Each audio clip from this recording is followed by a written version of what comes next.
Spencer. Damn, Spencer. Damn, Spencer, you look good.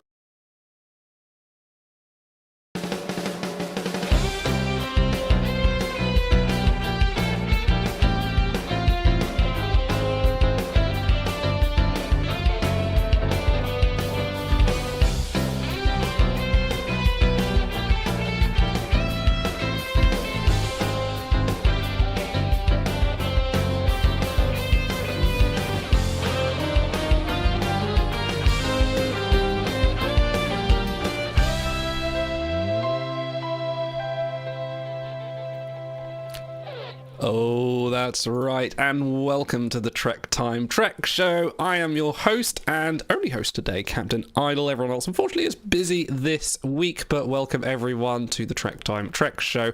Apologies in advance, I am suffering from various illnesses and have, I've got my nice little happy little rabbit here to keep me company and give me some nice needed Lemsip medicine. So, if I have to stop, if I have to mute myself, I will be encouraging my mute button quite heavily to mute my coughs and sniffs and sneezes. So, apologise for that, but I am determined to still bring you a quality show full of, quality show of Star Trek content. Hello everybody, we are trying something new tonight, and I am streaming to both YouTube and Twitch tonight, and I've got the kind of combined chat over here, which is, sorry Namer isn't working with the Frankas stuff with the emotes, but we'll work on that. This is a test trial to see if this works, and also because we now have YouTube, we have YouTube integration as well, so whether you're watching on Twitch, whether you're watching on YouTube, I don't know, Twitch doesn't particularly like that, but well, whatever, we'll see. If they complain, we'll go to YouTube.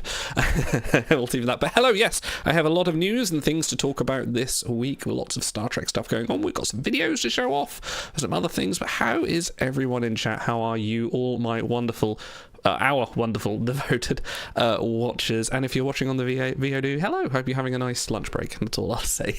Yes. So tonight we're going to be going over Roy Kirk. Thank you very much for subscribing. Thank you very much. We're going to be talking a little bit about Strange New World Season 2. A few spoilers, although you can't really spoil it because they're episodic. But, oh, I'm missing something down here. There's a gap in my stream for some reason. Oh, never mind. We'll be talking about Strange New Worlds. We'll have a look at the trailer for next week as well. We'll be talking about Prodigy and the ongoing situation there is with that. We'll be talking about some new comic series and other things as well, about the writer's strike a little bit as well.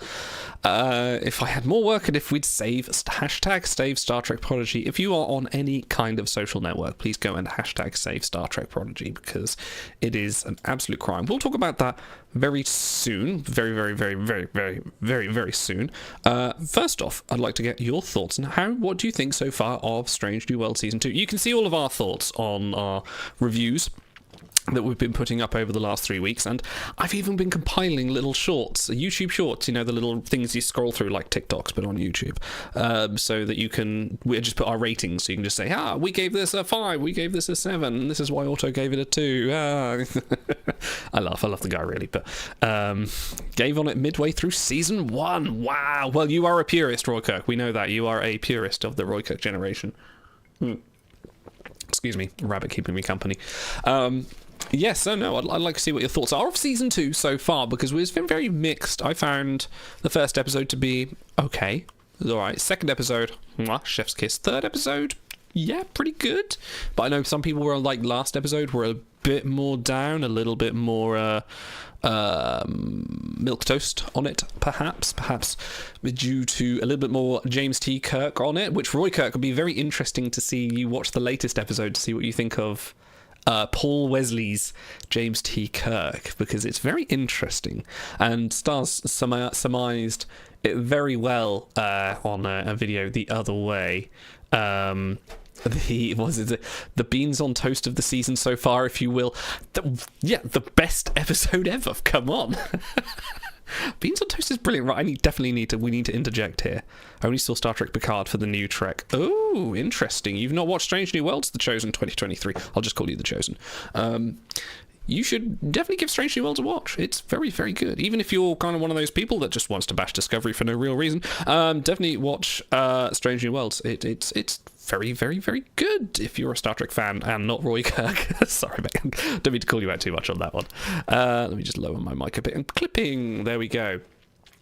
So yeah, I thought tomorrow was a very good episode. I enjoyed it immensely, and I very much enjoyed Paul Wesley's portrayal of Kirk. I was quite happy with that, even though it was an alternate universe Kirk a little bit. It was interesting. It was very, and like Star said, we have not seen this Kirk as defined by Spock yet. Their interaction together, because we know we're getting Lieutenant Kirk coming into the series later on. He will be arriving on the Enterprise, and there is something which I think is very cheeky and very clever, because the line in the Menagerie is that Kirk says, I only met Pike once when he got promoted to fleet captain. Now, I have seen in a trailer, and I might go and find that trailer in a minute, we'll watch it. I have seen in a trailer somewhere that we see Pike with the fleet captain badge on. So is Pike getting promoted this season? That's the real interesting fact. So he gets promoted, Kirk meets him, and they've solved that little loop. They've tied off that little bow and gone, ha, we got round it. We can have Kirk and Pike on the Enterprise together. It is cheeky, but I kind of appreciate the little dig to go like, well, we want the artistic license, but we also want to conform to canon a bit. Because although they've kind of said, like, we'll ignore canon for a good story, they've done very good ways of still keeping things in canon. Like the Khan reveal last week was very good, very clever. I know Shai would disagree. I'm waiting to have that conversation with Shai at some point, which we will do. We'll have a tiering episode, or we'll have another end of season discussion, and we'll talk about that quite in depth. The only two hero ships in the new Trek that I like is the Enterprise G and the Discovery A. That's a good take, actually. Discovery A is... I prefer the original Discovery, definitely, to the A. I don't mind detaching nacelles. I've got nothing against them. I think it's a cool design for 32nd century. I just find the little neon lights and the angular curves on the deflector dish of the A not as good as maybe the original Discovery.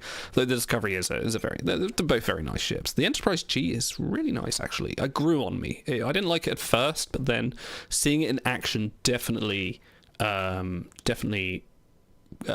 grew to it. I'd be interested in choosing to see what you think of the Enterprise F, because I quite like the F. I've got the model of it on my desk. I really like it. Speaking of Eagle Moss models, hang on, because I've always, every time I mention it, I've got to show it off. Haha, you can't buy this anymore. This is like worth £80. It's ridiculous for something so small. And why did I go grey there? Look, I went grey. I went 1950s on you. Look. Yeah, anyway, yeah, so Eagle Moss are, well, yeah, Eagle Moss is dead. We know that. I can't get it back on its stand now, sorry. Eagle Moss is dead. However, Master Replicas, and we've spoken about them before, if you Google them, are still doing Friday drops. Excuse me a second. Are still doing their Friday drops to sell off lots of old stock. There has been mention that they have found quite a large shipment of Enterprise F figures, as well as other things. Let me just head on over to their Twitter, because for anyone interested in Star Trek replicas, these are about all we've got now, and a company that is dead, and they're selling old stock. But let's have a look. There have been some other stuff. The F is nice, STO, some nice ship designs, but no more beautiful than the TMP Enterprise refit. Oh, man of culture, Roy Kirk. A man of culture. Yes, the TMP Enterprise refit is really nice. Really, really, really, really nice. Just bought the Romulan Warbird from them yesterday. Good choice, good choice. I've got a... What have I got? Did you get the classic Warbird, or did you get the Picard Warbird? Because I got the Picard Warbird when they were doing their... the big scale. It's on a shelf behind the green screen at the moment. I can't get it. But yeah, that's a nice model. Getting stuff from the TNG one. The Warbird. Sorry, I'm thinking in my head. I'm thinking Bird of Prey. Fake fan. Yes, actually, the D-Derelict. Yes, I've got that on a shelf up there somewhere. I walked past a second-hand shop on my nearby where I live, and like, bear in mind, I live in the literally bumfuck nowhere, and they had a shelf full of Eagle Moss, and I just went in and went, yeah, and they were like selling for like dirt cheap, like £2-3, and this is before Eagle Moss shut down, and I went. And no major starships. It's mostly stuff like Romulan Warbirds, Galaclass starships, the Bajoran sail ship, which is quite rare as well. There was I just went, can I have them all? And I think I paid like about 60-70 quid for like all of them, and now I could probably sell them on for like 3 times that if I wanted to. I don't want to, I like them, but got an email about a flash drop in 20 minutes. Yeah, keep an eye on Master Replicas. They've got a Cerritos coming at the end of August, last remaining stock on that. There's some more Orvilles if you're an Orville fan. The Rocinante from The Expanse is coming back out again, and lots of yeah, here we go. They've got 900 units of the Enterprise F towards the end of August. Excuse me a second, my throat is killing me. I'm going to be drinking a lot tonight because this is hard work, but we do this. So yeah, go on. I think the best place to check it all out is the Master Replicas Twitter. They post a lot on there, like pretty much like 3 times a day. What about 3D prints? It's the thing you can get 3D models of your Star Trek Online strip and accessible on the PC version of Star Trek Online. That was Game Print, wasn't it? I think they might still be going. I think they are. Quick, you know what? Google will tell me. Star Trek Online Game Print. Yeah, I'm pretty sure that's still going because that wasn't through Eaglemoss. Eaglemoss had its own line of Star Trek Online models, which were nothing to do. Yeah, Star Trek Integral Reality Labs are still doing, collectibles, so you can still do that. I don't think it's cheap, but then neither was Eaglemoss. Excuse me. Yeah, I know a few people that are doing like 3D printing as well. You can, if you a quick Google will find STL files of pretty much every Star Trek ship out there. So you can definitely find that out there. But yeah, there's all sorts of out. There's another. Yeah, July, there was the last 22. Oh, I see. Yeah, there was the Discovery A as well, and some other stuff as well. So yeah, go have a look at that. Still hoping that they will release. Someone will pick up the license and start releasing models, hopefully cheaper, because Eaglemoss were very expensive. I think like the Cerritos was about 50-60 quid, or like $70-80, I think that is. This Game Print would be ideal for Titan A. I think Game Print I don't know what Game Print were doing. I think they might have a license only for Star Trek Online's original ships or stuff you can kit bash, but I don't think you can get those ships. I'm not sure. You can check. I didn't remind their name because it's been a long time since anyone talked about it. Yeah, I think they still do that. Yeah, Eaglemoss's 75 model, XL models are about £75. Yeah, they're just too much. They are too much, and I don't think that's $75 quality. Probably about half that. They're okay. They're nice to look at, but yeah, for a bit of plastic, that's that stinginess in me that just kind of goes like. But then again, I'm now covered in Eaglemoss, so what do I know? Yeah, let's pivot back. Strange New Worlds season 2. Yeah, let me know your thoughts. We've still got another bit of season to go. We're only up to episode 3. I think there are 10 episodes in the season. The next one is called Among the Lotus Eaters, and let's have a wee look. Let's have a, we're going to do something clever here. No, let's do this. Let's do that. Let's go. I say clever. It's literally just changing layouts. Well, let's watch the promo trailer for next week, Among the Lotus Eaters. Hold on to your saddles. It's going to get a little choppy. Scans can't penetrate Rigel 7's atmosphere. This is an undercover recon operation. Enterprise needs to clean up its own mess. This isn't a normal planet. The radiation affects your brain. Who are you? I don't know. That doesn't sound good. Time loss, fear, and then you forget. Help! We need help! So this is I think this is the Ortegas episode we're getting. But we're getting a combination of the Ortegas and Pike episode. Oh, hang on. Email just come through. Flash drop tonight. Oh, interesting. I wonder what they're dropping. So yeah, this looks like it's going to be the Ortegas episode. Let me just flick through this as we're doing it. So we've definitely got the shuttle point we saw in the initial trailers. They're going down to Rigel 7, or was it Rigel 4? Excuse me if I cannot remember which one.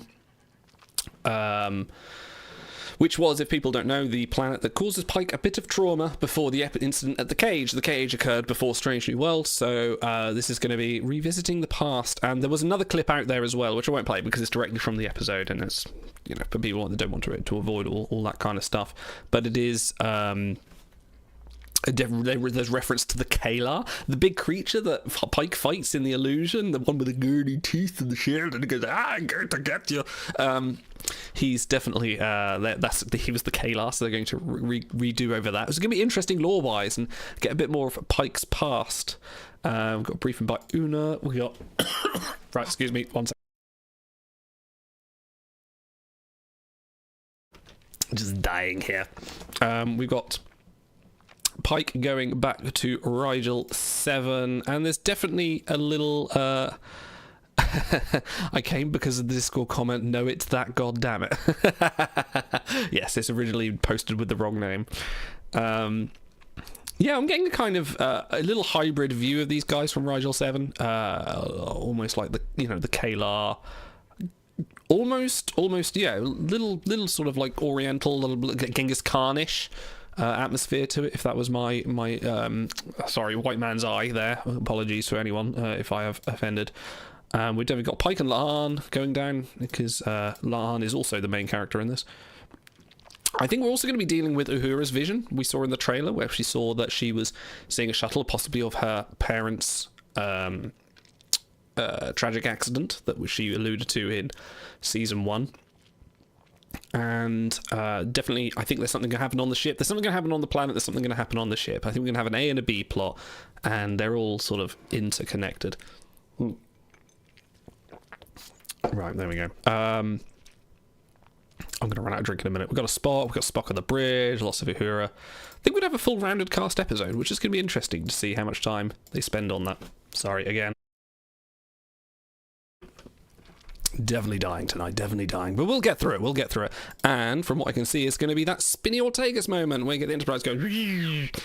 So there's the episode. You don't need to watch it now. I've just explained the entire episode. Way. I think it's going to be lots of surprises here. And it's going to be interesting to see some of Pike's backstory, some of Pike's history with the Kalar and what Rigel 7... Because, he gets to the start of the cage and he's pretty depressed. He's pretty pissed off. He wants to quit Starfleet, essentially, and become a trader somewhere else, and it's not the effects of the Telosians that snap him back out of it. Hey, right. We will be reviewing that, and that should, hopefully, our review, if we get it done on time, will be out on Monday, so keep an eye out for that. We'll also have a watch-along as well, if you want to watch along with us. So, that'll be out on Monday. I need to change tracks. I think it's time to have a beer, because my eucalyptus tea is not working, and it's time to get some colour in my life. Oh my god, that is washed out. One of these, because this is going well. Let's talk about Prodigy. Hands up anyone that watched tea isn't working, time for beer.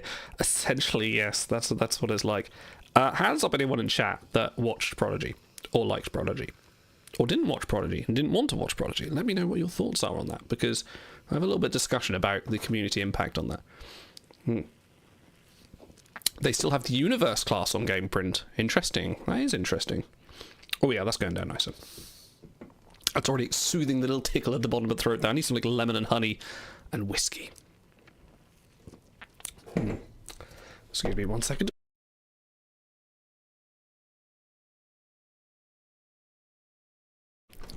Dear oh dear. I think if this carries on for another 10-15 minutes, I may have to stop. But we'll carry on. We'll see how far we get. Yeah, I'm still dying. It's pretty bad. Part of me is just like, what are you doing, man? Just get it over. Just stop. Here we go. So, Cara, I love Prodigy. In my opinion, the best new series to use an intro to Trek for new people. 100% correct. 100% correct. Watched it with my son, definitely. Sorry, checking it. Great to catch him on the live stream. Catching all a huge fan from the beginning here in the Western Australia, Perth. Dean Dixon, thank you very much. For the person in chat that asked as well, when's Timelines Talks coming back? Will we come back June the 26th? No, not June 26th, July the 26th. We're bringing Timelines Talks back because apparently I can't stay away. 15% off using the code. Thank you very much, Chris Cobb. 50% off July using the code. Thank you. No, that's excellent. Sorry. We'll get through the show. Yes, more timelines talks. Absolutely. We'll reassemble the masses, and I don't think we can talk stars into coming back, but then we might get Auto in it. We'll get Frank. I'm still hoping he's going to do his USA one at some point. Let's talk Prodigy. So, for those that don't know, Prodigy got completely cut off from Paramount Plus. Not just cancelled, got cancelled. Bear in mind, and we heard it from the horse's mouth when we had Aaron Waltke on, that Prodigy season 2 was pretty much done. Pretty much, dotting the I's and crossing the T's, done. Paramount, in its infinite wisdom, went, nah, we don't want it. We don't want this whole thing you've just produced we've already put money into and we can release on here. Nah, we don't want it. We don't, nah.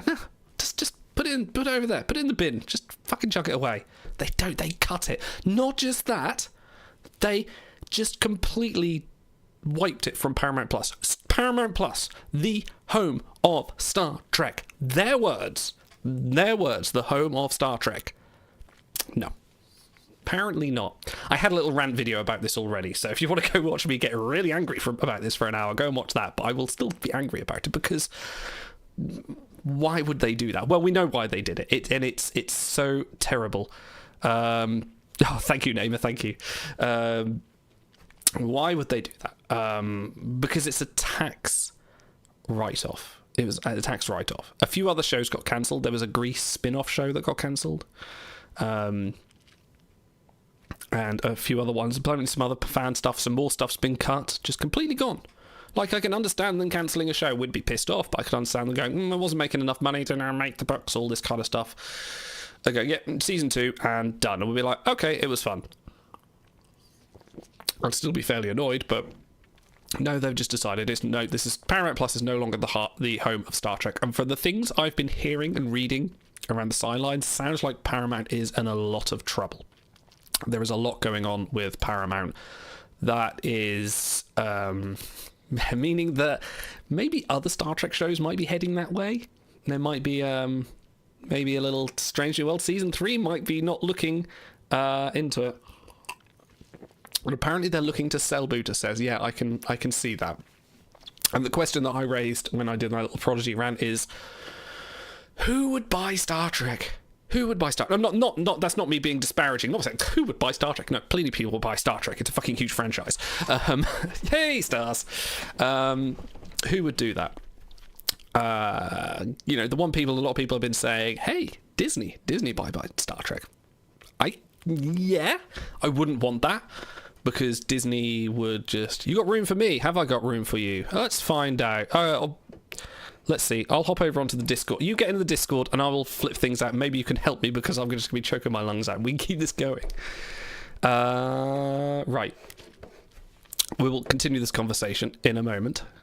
Give me 5. All right, give me 5 minutes while I work out setups and stuff like that. But yes, who would buy Star Trek? I'd buy Star Trek. I would buy Star Trek. You ever had those things like when you're in the shower and you sort of play head games with yourself, don't you? Something to do while you're washing your body and all this kind of stuff. And I'd be like, wow, what would I do if I had Star Trek? What series would I launch? And things like that, everything like that. Amazon have Stargate, have done nothing with it, but still, yeah. There has been some rumblings about a Star NSG-1 relaunch. I believe the writer, I forget his name, Brad something, said that, they've got a script ready to go with maybe some interested parties, but we've heard that before.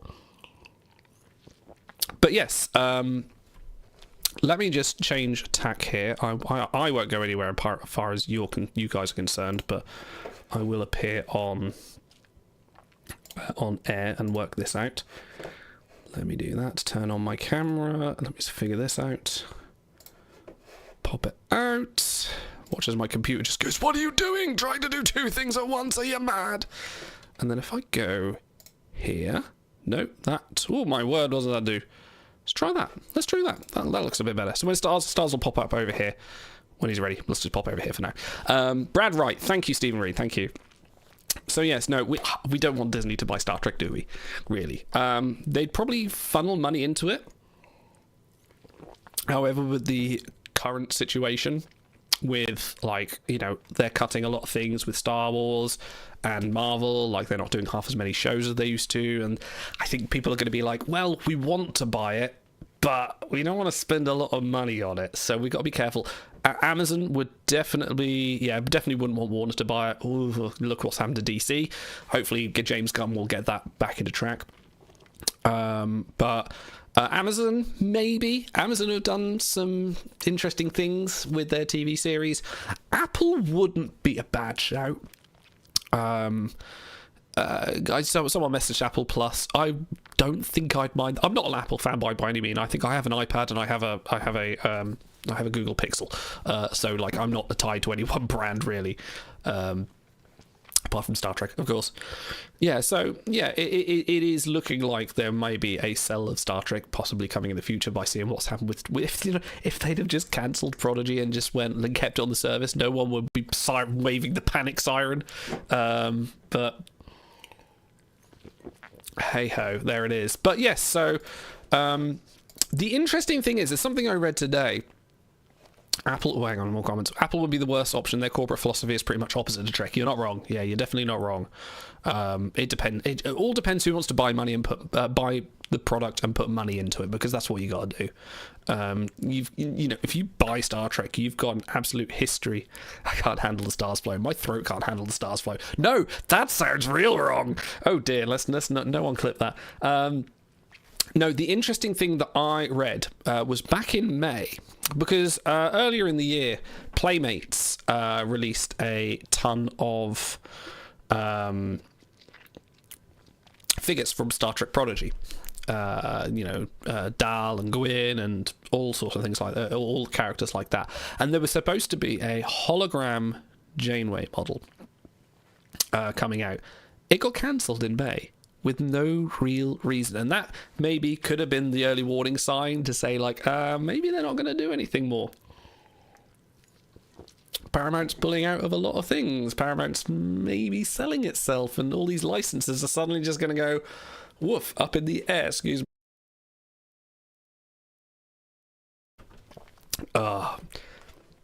What's this? Hang on. Timeless Talks, I'm doing my best to promote it to others. You are an absolute star, Dean Dixon. We are actually on a journey at the moment to try and get 1,000. Oh, Stars is here. Hang on a minute.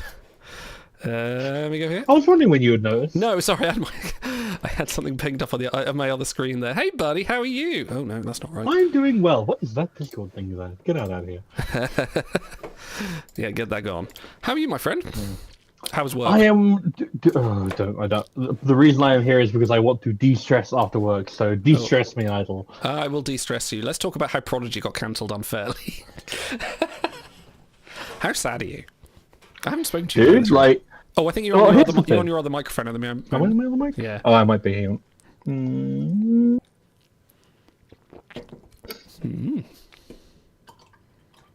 One second. There's a go. And he's gone. And he's back. We're having a proper professional stream tonight. This is going so well. Always professional. Yeah. Right, still coming through the bad one? Maybe. I think so. Oh, hang on. Bye, hello. Yes. That should be a bit healthier now. Yeah, Hello. that's much nicer. There we go. Discord was playing Jack and Apes. So as it does. Prodigy. Here's the thing, right? I love Strange New Worlds. I like Discovery quite a fair bit. Lower Decks is great. Picard season 3 I have now finished. Oh, I finished it last night. We can talk about that. But here's the thing, right? I'm gonna come out and say it. Prodigy is actually the newest thing that New Trek has done overall. Oh yeah. Because I like Discovery, and yes, it's mostly original characters, but it was heavily entrenched in that TOS nostalgia. Burnham was attached to Spock as a character, all of these things. Strange New Worlds is a nostalgia series. Picard is a nostalgia jerk-off session. Lower Decks is great in that it is full of original characters, but it is 90% references to other Star Trek things and in-jokes. But Prodigy was none of those things. Prodigy was a sequel to Voyager, but a stealth sequel to the point where you don't have to have watched Voyager, really, to enjoy it at all. And it was not. It wasn't exactly pushing the envelope, because it was very traditional Trek, especially as time went on. But it was, I'd say, the newest of them all. So the fact that that's the one that got canned after season 1 is a bad sign, and halfway through pre-production as well. Like post-production, I think. Are you more or less annoyed that it was cancelled for a tax break, rather than just a straight "this isn't making us any money"? Well, here's the thing, right? I told this to my friend Mikey, who I've been taking through all the new Trek. He's a little bit behind me, but I've been showing him the virtues of new Trek. And the instant I explained to him the Prodigy situation, he said, "This sounds like revenge against writers for the writers' strike." Yes, yeah, that's a point actually. And it could be that as well. And the thing is, they wouldn't be able to say that if it were the case. Yeah. Because Aaron Waltke, who we had a very good interview with, was seen on the picket line. Good for him, and people should be supporting these writers against these scummy tactics that these streamers are taking. Like, it's dire. It's really bad. And I could see that being a very nefarious tactic of, guess what? You get off the picket line, or it's your show next. We can just replace you like that. We'll find a scab who will take your job, and the series, the work of art that you have been putting on, put so much love into, dead because you decided to stick up. I could see that being potentially a thing. I don't know how anti-union Paramount is, but especially given everything else about them and given the general corporate climate, I wouldn't be shocked. Yeah, I think this is definitely like putting in mind that Captain America quote from, like, what was it, Civil War, and he's like, "No, you move." That whole quote was plant yourself by the tree of truth and say, "No, you move." It doesn't matter what everyone says. Yeah, exactly. So if right. So they're shopping Prodigy around, and I'm pretty confident, because it's a Nickelodeon joint as well. Nickelodeon kind of like, no, we like this, and they wanted to produce more. If they were to go somewhere else, I would imagine that will probably happen, like somewhere like Amazon maybe, will pick them up or something like that. But should this happen to all of Trek, like we're hearing, like we were just talking about Stars, like all of Star Trek, if suddenly Paramount goes, "No, we're selling everything because we've mismanaged ourselves into this fucking hole," where would you want Star Trek to go, or who do you think is more likely to buy the immense property that is Star Trek? So here's the thing. I don't think that Star Trek is that expensive. I say that as someone who loves this series to death, but it has never been as big as Star Wars. It is nowhere as big as Marvel. It does not, like, you see the figures for the box office, and it's like they make okay money. Yeah. But they never make it the return of even like a Spider-Verse, I don't think. Well, I think like movies and TV shows something different. Like I think there was a definite... but that's how that's part of the equation, right? It's very hard to directly work out the monetary line from the TV series, right? Apart from merchandising. I think if you went to Disney, I could see them snapping it up just because it would be good for them to have. Like, it's not a bad thing for them to own. Prodigy would be good for the kids to have. It's a nice, massive amount of backlog for them to add.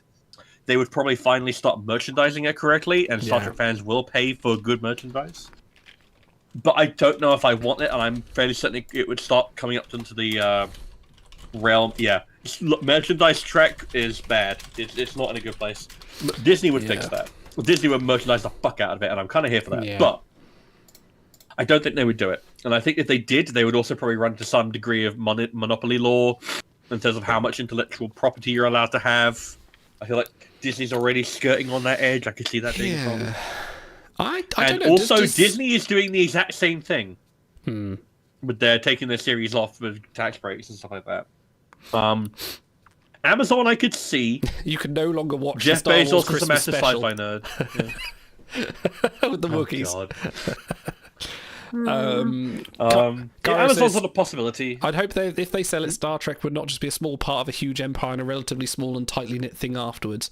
I think that I don't think that's really a thing anymore. I think Star Trek will work really good as an underdog. Like, culturally, as a phenomenon, is huge. Like, it has always been at the forefront of, like, inspiration for astronauts and scientists, and people sort of like, as their sort of like fixed point to say, like, this is what I owe certain things for. And I talk to myself, my moral values come from watching Picard being who he is, and I have the little bracelet essentially that says, what would Picard do? When I think about decisions, like, that has been a huge master in my life, and like, a lot of people as well. But I think that is worth not to corporate people, but to emotionally, as worth more than all the money in the world, really. And I think that is definitely something that people would want. Like you say, it's not expensive. I definitely think if you look at the market value of Trek, I don't even know if it would hit like $500 million. I don't think it would even hit that. No, which is probably makes it an inexpensive proposition. Yeah. Yeah, I kind of like that it's not a massive cash cow, because it means that they can afford to do weird things like the Section 31 movie, which hopefully is going to happen. I'm now less sure that's going to happen now that Prodigy can. Fucking told you. Yeah, but you didn't know about this was going to happen. Or did I? Yeah, Amazon could buy it. I could see that being a thing. Bezos loves Trek. It was, they had the Picard deal for the longest time. I could see that. Yeah, but Bezos bought The Expanse, produced it, and then cancelled it before finishing all the books. So it's like, you love this series, but you won't let them finish it? Come on. True. I mean, they also have a history of throwing a lot of money behind badly written like crap anyway. So they can afford to throw some money by some well-written things. Very true. Apple is a possibility, but I don't see them doing it. No, it doesn't feel like an Apple move to buy Star Trek. That doesn't feel like an Apple move. Someone in comment... they would rather develop their own original products, I'm pretty sure. I'm just scanning now. Someone in comments said about they've already got a history with some sci-fi stuff, and Ron Moore with For All Mankind. So they got their foot in the door. That Ron Moore will probably be like, oh yeah, get me back on Star Trek again. But I think I think the thing with Apple is that they want to develop their own original series. I haven't heard a lot about them buying existing ones. That's the thing with Apple. That's true. I wonder if they have... I mean, I suppose they've got the capital to do it. They're freaking huge, but let's say Star Trek would be expensive. But it's... are we doom scrolling here? Are we like presenting for the worst? Like, are we going to enter a new dark age again? I kind of hope we're not, because we're kind of in one of the best... This is like the best possible moment we're at right now. But the thing is, here's the thing to delineate as well. You've got Paramount and you've got CBS. CBS are the ones that are producing and releasing Star Trek. Paramount are funding and doing the producing, or they're doing the distributing, essentially. So it will more be CBS that gets sold, and with all the, CBS has got a huge library of things under its belt. So it will be the CBS that goes, and hopefully if they can retain control and keep Star Trek going on the way it is, just under a new label, Amazon, Apple, Disney, whatever, we should be fine. Chris Cobb says, out of the left field, Microsoft will buy Star Trek. Why not? Xbox Game Pass, you can now watch Star Trek on that. I wouldn't hate that. That would get me to buy an Xbox Series X, I'm not going to lie. I think it's... So let me ask you a question, right? While they have canned Prodigy, what else does Paramount Plus actually have that is a massive draw for their service? As someone that watched the Halo series, not that. Definitely not that. They have Yellowstone. Yellowstone is pretty huge. A lot of people like that. Yeah, that's the Harrison Ford thing, right? I don't know. I've never watched it, but it's Western kind of thing. They've got a spin-off series happening as well. Halo's not their biggest draw, but it is one of their franchises. They've got loads of stuff they have on repeats and restreams. I think like SpongeBob SquarePants is one of their biggest draws as well, but I don't think that's unique to it. So it's like, if you get rid of Star Trek, then you're basically kind of dying. Like, I can't... It doesn't have a big tentpole. It's not like Disney Plus. It's not like Apple, where they've been developing their own kind of stuff like Foundation. Like, that's a big push the boat out moment by Apple. But Paramount Plus, they just kind of exist on a lot of back catalogue. It's we said it when, like, because it started off, we were there, CBS All Access into Paramount Plus and all that, and everyone said at the time, just like, why? Like, it was when everyone's trying to carve out their own, you've got Peacock, you've got Apple Plus, you've got, Paramount Plus, and everyone's trying to carve out their own little space in the streaming community. I'm like, no, you're just making people pirates again. We're forgetting the big one, Netflix. Would Netflix buy it back? Netflix is a possibility. They did have the distribution rights for Discovery right out of the gate. That was a big thing back in the day. But they've also been trying to trim the fat, as it were, and I don't know if they would take the risk. I don't know if they would. That being said, as I recall, their figures were really positive for Star Trek when they had it. I remember, they were talking about how Voyager was a massive thing during the... People were just watching Voyager over and over again because it's so bingeable. But yeah, Netflix, Kara is right. I think I have heard kind of dire things about Netflix's financial things. I don't know if they would push the boat out and buy it at the moment. And this is the state of it. It's the worst state because everyone's cost cutting and things like that. And no one wants to buy. At a state where Paramount's like, we want to sell. And like everyone's like, we don't want to buy. Is this a point where we kind of go like, oh shit. Yeah, well, I mean, I don't think that people would leave Star Trek on the table. I think that someone like Disney would be like, "Fuck it, we've got the money, we'll buy it." Yeah. Like, we'll buy it with the leftover change from what we made from the Little Mermaid remake. It's like Disney makes such silly money. They make such silly money that they could just afford to buy it. Like, You got me with that. these are the levels of scale. Like, when you think of Paramount Plus versus fucking Disney, it's like these are not the same kind of corporate entity, really. Yeah. It's like the fucking leftover change from a bad Disney remake that is doing quote unquote badly. It's like, we can fucking throw that at buying Star Trek. You can monetize that. Star Trek is very easily monetizable. Oh god, it's a waste. It's so much wasted potential. Like we said that, like ages ago. Like the merchandising alone, or look at what happened with Eagle Moss. Like, we were just talking about Eagle Moss before you came on. Yeah. Like you could make a killer make it with those models and like airfix kits and things like that. It's ridiculous, and no one takes advantage of it properly. Yeah, it's true. And it's like, if you even think about it, like, imagine, and I know this is speaking as a niche, right? But imagine this, right? Imagine they opened up a Star Trek section of Disneyland. Imagine it. Like, even if it's just like, like a few, like Las Vegas Star Trek experience, right? Just that level of scale. Yeah. Like, you would get nerds coming. I would make the effort. I would be like, I kind of want to go to Star Trek. I mean, they've done Super Mario World recently. Have you seen that over in, exactly. in Disney? Like, that would be insane. But the worrying thing if Disney bought it, though, the worrying thing is, like, would they eventually go, like, should we do Darth Vader versus Picard? Should we cross over? I don't think they have a history really of doing that. No, but could you imagine? Like, this is always the thing. Like, there was people talking about Disney buying the DC universe, and then finally, like, they were saying, wow, we could just merge it all together, Batman and Iron Man together, and you think, like, but someone will have the license to go out there and say, hey, let's do a What If, let's do a Star Wars Visions thing, and say, like, let's do this animated thing where finally it's the Enterprise versus the Death Star, or the Star Destroyer. Like, we can finally. I mean, if you think about it, like, that would get people to watch it.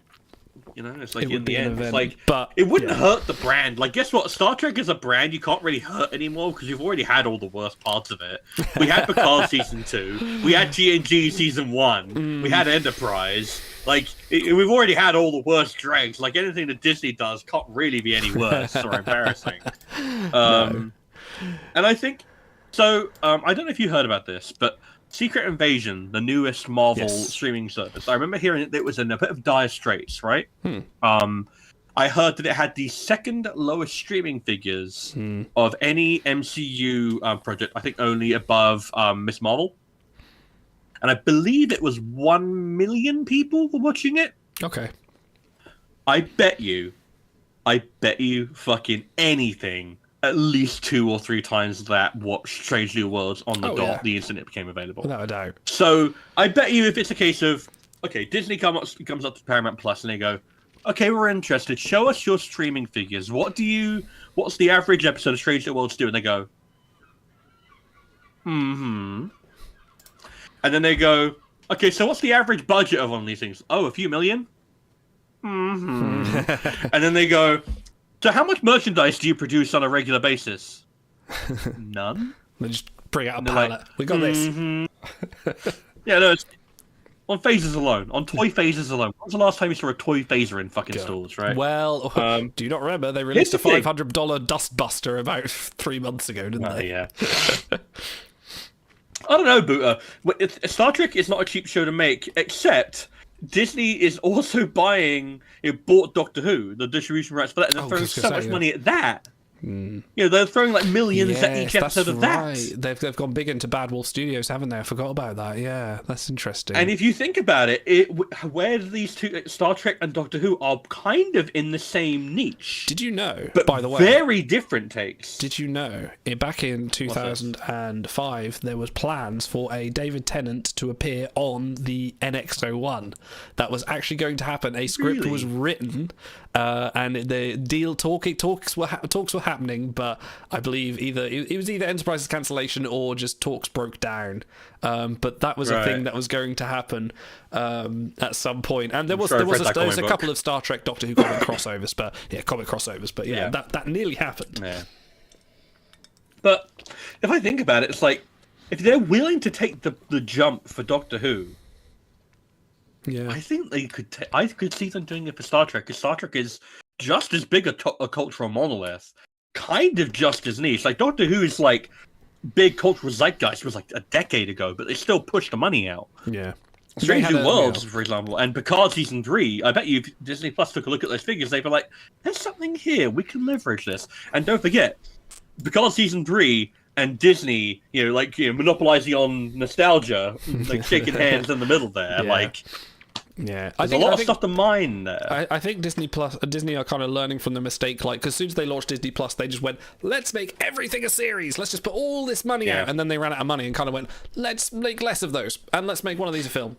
let's just do less of that, because maybe this was a mistake, because we're not making our money back. And I think like things like Xbox is finding that with the Game Pass. They're like, let's put all these money into these companies and bring everything on the Game Pass. I'm like, oh, why isn't this making us more money? Hang on. Well, to be fair, with Xbox, it's because they don't put out any fucking games. Well, like half the games that they've announced haven't come out. Like I've been watching that with some interest. I'm like, cool, I want to see that. 5 years later, nothing. Yeah. Yeah. Cairo points out merchandise. The Paramount executive asked the Disney executive, "What do you mean with that?" It's like just fucking like uniform shirts, com badges, anything like this. God, like there is Disney would be all over that. Yeah, eBay is the best source for like uniforms, and how bad is that? Like, I bought my 2 uniforms from China. Like, come on. Yeah. Star Trek might be bigger than Doctor Who. I think I could see that being the case because they've had like kind of oddly synchronous falls and dives, but I think Star Trek is just as recognizable, if not as much as Doctor Who. I think it's definitely in the British market. I think the British market, Doctor Who is bigger for worldwide. Oh yeah, Star absolutely. Trek is bigger, definitely. Yeah. Because I think David Tennant basically saved that series. Well, yes, yeah. Chris Eccleston also, don't forget. Yeah. But yeah, I think if anyone, Disney makes the most sense, and they're the ones that, now that I remember about their Doctor Who buy, I could actually see them doing it. Interesting. Yeah. Not much was that. But anyway, yeah, Prodigy's gone. I hope they bring it back. Guess what? If Disney bought it, they bring it back. They would be all over an animated series. They can monopolize the fuck out of that. They would love that. Let me pop something into chat right now. This is a change. I'm going to pop it in both chats because I realise I can't post to both at the same time. This is a change petition. It has many, many, many tens of thousands of signatures. Please add your voice to them if you want to save Star Trek Prodigy, and if you have Twitter, Blue Sky, whatever, the new threads, if you're on that, whatever, Mastodon, whatever, Mastodon, that one as well, go hashtag save Star Trek Prodigy or hashtag save Prodigy and get the word out. They want to hear it. They need to. There are people that are doing it daily. I put it onto most of my tweets as well because it's such a good series. If you've not watched it, unfortunately, you can't. Maybe there are ways you could go and find on the internet to procure the series. And I can't even not advocate piracy because there is no way to watch this series. You can buy... I think we have hit the point now where it's like if you literally cannot watch the series because it is not available, guess what? You have a moral imperative to pirate it. Well, you're not only are you you're being denied the ability to watch something, you are helping preserve it and pass on the memory and archive a important cultural artifact. It's your responsibility. Some good straw manning there. You can. Damn right. Well, the funny thing is as well, there is the Blu-ray which has the first 10 episodes on. Yeah, it's sold out. I don't want to know if the second half everywhere. So you can buy the first 10 episodes, but you can't watch the... So if you can buy a Blu-ray, you can watch the first 10 episodes, in which case, you don't need to go to the pirate, but you still can't watch the last 10. And the last 10 are easily the better half. Like, the second half of Prodigy is amazing. So, just freaking, while you're waiting, just pirate it, and then when it comes out somewhere, you can be like, okay, maybe I'll buy that now, So, it's... Yeah, and positive news, like Cairo says, Prodigy's been nominated for a TCA award. It's been winning awards and being nominated left, right, and centre. Yeah. It's not a series that was massively controversial. If you think about it, compared to Discovery or even Picard to degree, it did not flounder. Everyone was like, "This has got legs. This will go places." But... You get to see Kate Mulgrew mind swap with a teenager, and she plays a teenager on the USS Dauntless, and try and convince everyone that she's Janeway, but she's not. And it's so funny. It's Kate Mulgrew's best work. She's such a really underrated voice actress. She does great. So good. Sorry, die. Who do I think will win, the Death Star or the Enterprise J? The Enterprise, always. Yeah, because the Enterprise J is described as like a big city ship in space, and so is the Death Star, really. But the Death Star kind of just has one big laser pointing in one direction, so I feel like the J could like go around that. Yeah, Death Star was beat by one X-Wing. Also, I'm thinking about like the architecture of the Death Star and how it's constructed. It's like, cool, hey, give me a narrow band, ultra high frequency phaser right down into the crust and hit the main reactor, and it's gone. Yeah. Like, it doesn't even have proper deflector shields, as far as I'm aware. No. They can just slide in there somewhere. There's a big hole in the middle of it. They can just slide it. A shuttle could do shuttle, yeah. Transport a fucking torpedo down there. Like, that's the thing. Anytime one of these nerds comes up with, oh, Star Wars versus Star Trek, who would win? All it takes is for us to go, so we're doing the rules are open. You can use whatever tech, you can use whatever bullshit garbage you want in Star Wars. Cool. Transporters win the conflict but you know instantly. What? You know, with the difference with the Death Star. The Death Star's full of the Republic. They'll blow shit up left, right, and center. This is Starfleet. Yeah. Is it ethically good to blow up all these innocent stormtroopers? Like, yes. Okay, that's fine then. All they have to do is see them blow up one planet, and it's like, okay, cool, you're a threat. Yeah, we are in Dominion war footing. That's it. Yeah, and it's like the Cisco. any of the hero ships, like the Defiant, would kick its ass. Like Voyager would kick its ass. Yeah, no, exactly. Like any of them would do it. Enterprise G would also do it. I had a Simon. Okay, so right, you've now watched Picard season 3, and I would love. I have been itching to hear your thoughts about this in the last however long it's been, and I just because you talking about the Death Star reminder, guys. From this point, Picard season 3 spoilers. It's been long enough. You should have watched it by now, stars. Yeah, no. If I have watched it and I was dragging my heels for the longest time, you should have watched Picard season 3. So, did you not feel that end sequence was very Death Star runish with the Enterprise D? Extremely. Yeah. So go on. What were your thoughts overall season 3 Picard? I need to hear this, partly because I need to stop talking. Okay, so Picard season 3 is the ultimate confirmation that these are not 3 seasons of a show. These are 3 completely different shows under the same umbrella, and they have no cohesion whatsoever. They occasionally throw a continuity bone your way, but these things do not. They are not even about the same thing. Like, they are, I guess, about Picard. Picard's a robot? What? Yeah, it comes up maybe once every now and then. Just to remind you, there are previous seasons. Yeah, exactly. So I think the Picard season 3 starts off a little bit. I think it starts getting really into its stride around about like the halfway point, and I think it starts becoming a bit more of its own thing.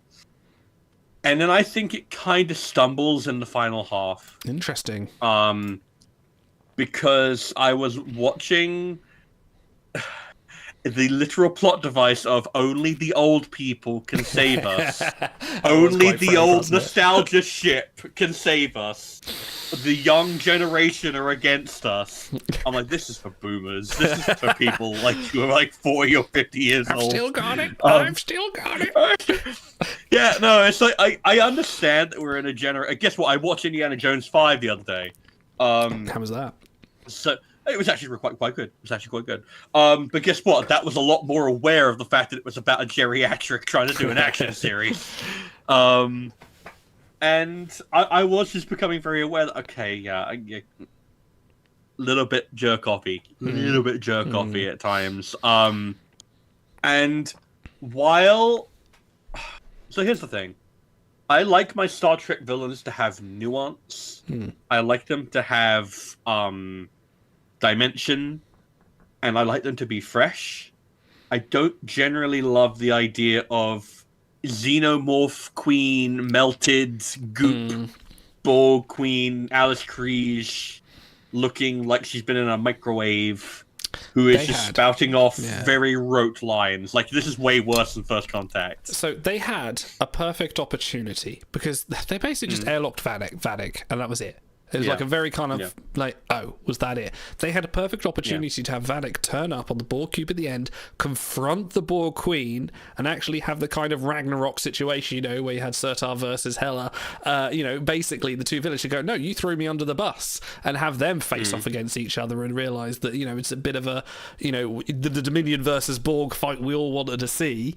They had that opportunity there, and they kind of, yeah, like you say, they played it for nostalgia, and it didn't quite work. You know, here's the thing, right? Is that I was fine with the Borg in how they used them in Picard season 1. I was fine with how they've used the Borg in other series. I was even like, I liked Annie Wershing's Borg Queen. I liked what they did with Jurati in season 2 of Picard. I thought it was like a decent progression. I'm tired. I don't want to see the Borg ever again. No. I saw Ed Spielers and the Locutus like get up. I saw. It was a bit Power Rangers, wasn't it? A little bit. I saw Xenomorph Borg Queen like looking like Mother Brain from Metroid, like all these like very stock. It was stock. That was the thing. It was very stock. She was spouting garbage. She was not really, and I think this is what people who were really attached to the Borg as they were in Q Who felt like in First Contact. This feeling of, I think I'm done. I think I'm done with the Borg for like 20 years. But you know what I'm even more done with? And you know what I think actually shows a complete creative bankruptcy? And I'm like, guys, you can't do this. If you do this again, I'm actually going to go over there and I'm going to stop you from writing. If I had a nickel for every time the season finale of a new modern Star Trek series had Starfleet blowing each other up because of some dumb fucking virus contrivance bullshit, I would have 3 nickels. I got a little, which is a lot. I got told off by Auto because I kind of spoiled Prodigy for him by saying just like, oh my god, this is just the same as the Prodigy ending. He's like, dude, it's exactly the same.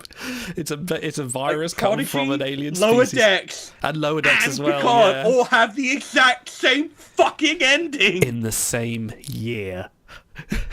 I couldn't believe it. I couldn't believe it. Like, the instant, like, fucking Shelby. By the way, it was really nice to see Shelby. That was a nice little thing. Okay, I've got. Even if she got rant on wasted this. instantly. I've got this. If I had a nickel for every time they brought back a legacy character and then just killed them off in the same episode, Hugh, Shelby, Ro, probably somebody else. Oh, there's more. There's more. God, I'm no very that. There's more. But just stop doing this plot point. Stop it! I'm begging you. If Strange New Worlds and fucking Discovery do that, I am gonna shit. I'm gonna shit everywhere. Icheb was another one. Yeah, there you well go. There's at least 4 or 5. Yeah, Picard is really bad about that. Like, and the stuff with Data, like, that was when it started to get really fanficky. That was when it was like, this is like fix it thick for Nemesis, and I'm like, I understand that you want to run back the Nemesis thing. I understand. And, you know, it was nice to see Brent Spiner acting alongside LeVar Burton. And guess what? LeVar Burton, I think, is not Mr. Trick. He was absolutely incredible. He's kind of an underrated star and all that. But you didn't have to go to whole hog of everyone is resurrected. And you know what I found out afterwards? Go on. It was planned to reveal that Ro also had not died. Oh, okay. What stopped them? Yeah. I think it was budget. Oh, what a shame. Well, we still haven't seen the body, like, so. Well, but I'm also like these are arguably the weirdest, lowest stakes ever. Like, who died? Actually, no, but apart from Ro, who died? What were the stakes in here? Like, it was Shelby, I guess. It was nice. I comment that it's nice that we had a series that didn't just rely on the fact that, like, you're thinking, oh, who's going to die? Well, no one does. I don't like them using deaths as a point to say, like, this is how we're ending the series, just by killing everyone off.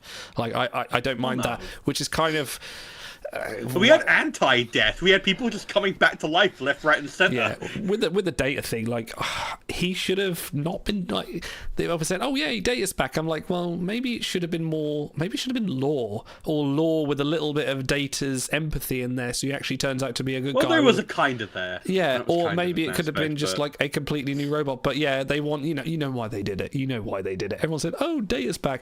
You don't mind that you didn't want to die. Now I'm fine. This is new body, new me." And oh my god, I'm old. I get to experience senility. Joy. Yeah. Oh god. Yeah, no, it was It started to feel like fan fiction, and guess what? I love fan fiction. I've written fan fiction, but I didn't go up to Paramount and ask them for like multiple millions to make it happen. You could have done. You could have. I don't know. Clearly, I could have. Patrick Stewart has recently said, I think we could do a movie, a Picard-based movie. Not necessarily all about Jean-Luc Picard, but about all of us. And to take many of those wonderful elements, particularly from season 3 of Picard, and take out of what I think could be an extraordinary movie. I keep telling people and mentioning it, and so far there's been no eager response. But it might happen, and I think it would be a very appropriate way to say, and goodbye, folks. Dude, the poker game was it. That's it. Yeah. It's done. Like, here's the thing. I love Sir Patrick, right? He's an incredible actor with a great, like, pedigree behind him. He doesn't have it anymore. He needs to I'm stop. sorry. Yeah. He needs to stop. I feel like he should honestly retire, because there were moments in Picard season 3 where his voice was just cracking all over the place. If and I mentioned he can still act, but Yeah. it's not. It hurts the character, really. There was, if you've ever listened to the It's Got Star Trek podcast, which I highly recommend for everyone. They did a whole, they did the reviews every week, and Dan, one of the guys, gets sound clips every week of each of the episodes and plays it to hilarious repetition. It's very funny. It always has me giggling. But he takes some of the lines that Picard says, and he just sounds like he's slurring. He's very, he has not got the vocal range. He's 82 years old, and like, as Buddha his says, vocal cords are shredded, and it's like, I'm not holding it against him, but it's a case of you should be able to hear yourself on your dailies and go, I should stop. Yeah. Not ask for another movie. Like, you just hang out with them. Just go to a bar and hang out with the TNG cast. They'll come with. Yeah. It doesn't have to be on set, guys. It would be nice to, maybe like if Star Trek Legacy does get produced, which is sounding, there's some positive news. Like maybe if whatever happens with Star Trek keeps going, there may be a Star Trek Legacy in the future. But it would be nice, like if Captain Seven just turns up and goes to a bar and hangs out, like you say, with the Tartar Castle, has an email, a conversation with Picard over the view screen, and that could be the way that they could go forward with it, and Patrick could still be like, I'm still Picard. Yeah. These things where it's like, I don't want to denigrate him, because he's a great man who has done great things outside. Yeah. He's done great things outside of acting as well. He's a great advocate against domestic violence and a great advocate for the European Union and all these things. But like, he's just old, and it's like, at this point you should, let it end on a relative high note. Yeah. Shatner is fueled by spite and like Canadian Canadian national pride and NFTs. Like he's, yeah. And also like existential horror at the planet. Yes, ever since he went to space. You hear all those quotes, yeah. No, Shatner's doing really well for what he's doing. And ego, absolutely ego. He's fueled by ego.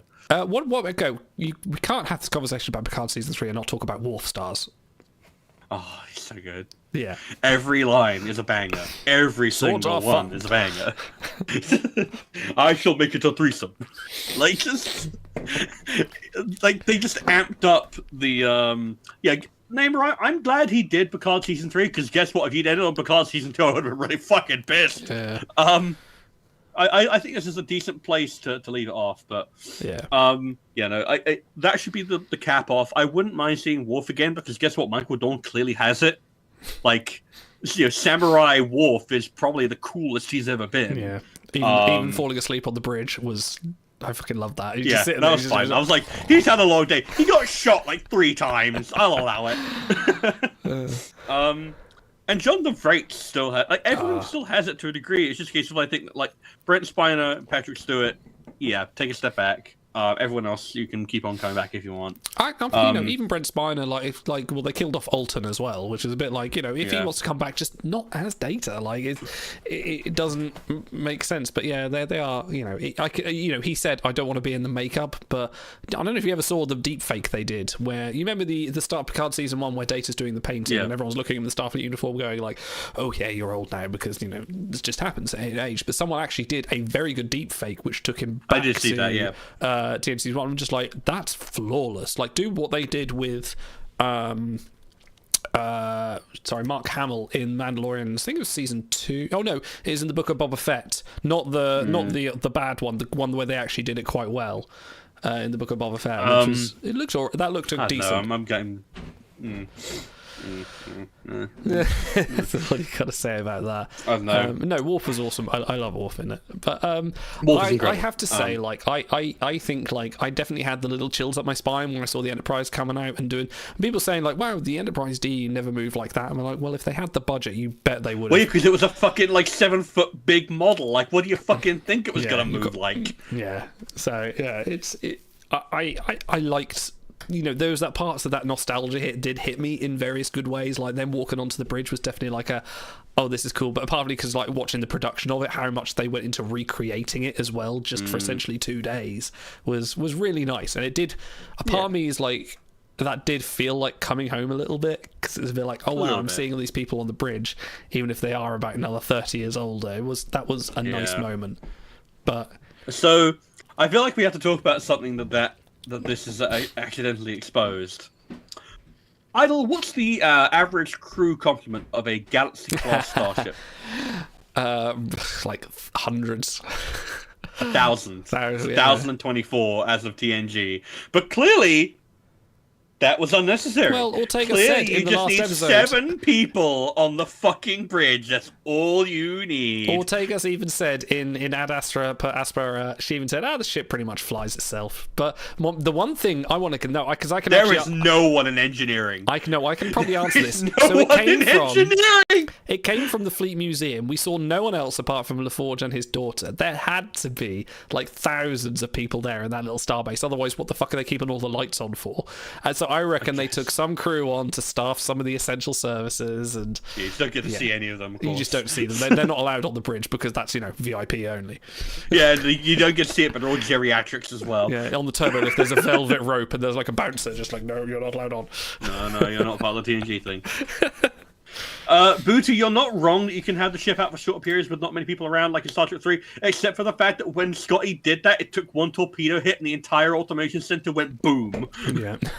This is what I'm saying. It's all it would have taken, I'm guessing, is one bad hit from the Borg cube, and I guess it would have been fucked. Yeah. I have to say, part of the reason why I think that finale kind of goes a bit is that there's not a ton of build-up to it. There's not a lot of the last 2 episodes foreshadowing are definitely a mini movie compared to the rest of the season. It definitely feels like its own separate thing. I have a big issue with how dumb Starfleet is, because like you say, they've done this 3 times now. This is the last time. They're like, we're going to link all our systems together. That can't be fucking hacked. It's a real You would think that Admiral Elizabeth Shelby, who got her big command jumpstart in the anti-Borg weapon training program, would be like, maybe I shouldn't leave us open to, that potential simulation and compromise. There's never been a need. I mean, they said, the worst part of this was they said the entire fleet's here. So everyone's thinking every starship. Well, it took Terry Matalas had to explain on Twitter to say no, not the other, not the entire fleet wasn't there. There were people out and about, which leads me to believe they were writing this and then having to explain it later, which is kind of says to me that's kind of bad writing in a way. But having the whole fleet in one position is just screaming for an attack. It's not clever. It's not Starfleet, and it doesn't sound like the 25th century technological. It literally would have taken one Klingon bird of prey with a trilithium torpedo, as produced by Dr. Soren. Boop, son, and there goes Starfleet. Yeah. It didn't even have to be the Borg attacking. Anyone could have taken a pop at them and they would have probably succeeded, but they're going to be this dumb. Yeah. And the worst thing was, as well, you could just break it by line of sight. All the Titan had to do was cloak. Yeah, that was a bit odd. And it was a bit weird, and they're gone. Oh, That's fine. We'll just cloak. We'll go. Like That's fine. That's all it a takes. stolen bounty cloak as well from your Star Trek. Well, 4 that was gonna happen. Yeah, that thing's been stolen more times than fucking was- a British colonial artifact. Part of me going to the back of that was like, well, I want to see maybe they're going to like all this new. They're going to do the Battlestar Galactica thing, aren't they? They're going to like, right, all these new ships of all this interconnected networks. They're all compromised. Let's go back to the Fleet Museum and get all the old ships out and get them to fight. you get one. And we get they only do the Enterprise. They could have the Voyager out, the Defiant, all on their own little separate. Wouldn't that have been cool? No, just the D. It's the Enterprise D because this is the TNG send off, Which was fun, and that's fine. I'm It's ragging fine. on it. I enjoyed it a lot, but yeah, the flaws are there definitely. Yeah, I definitely think that Wolf could have taken the Defiant and flown it single handedly. Like that would have been very easy. They just need to They wouldn't even need to have made the Defiant like bridge from scratch. They could have just had him on the view screen going, tough little ship, and like you could have had that little nostalgia throwback, couldn't you? Like, today is a good day to die. Who doesn't want to see those little quad phasers fire again? Like, come on. Yeah, the Defiant's the coolest. So here's the thing, is that like while I'm ragging on Picard season 3, it's a lot less embarrassing than Picard season 2. I don't necessarily think it's bad. I just think it was not what I would have done. And I say that because it's exactly what I would have done when I was 15 writing fan fiction. And it's like, as I have grown older, like, so here's the thing, Idle, you'll appreciate this. I write tabletop campaigns. You do. You write very good tabletop I campaigns. write every now and then. I get hit gold every now and then. And especially when I'm writing for Brody and Marie, who are my stable, I write for them a lot. And I tend to write custom ones for them. And every now and then I'll throw in a scene that is a fan service moment, which is just like, this is designed specifically to tailor to you. And I do like that once. I do that once a campaign, because if you do it too often, it gets old. And it stops becoming about telling a new story, it becomes about what about the old story. So here's the thing. And it's about moderation, and Picard season 3 has no moderation. On the flip Also side the of problem. that, I'm glad they've done this, because they've got all of that nostalgia baiting out there.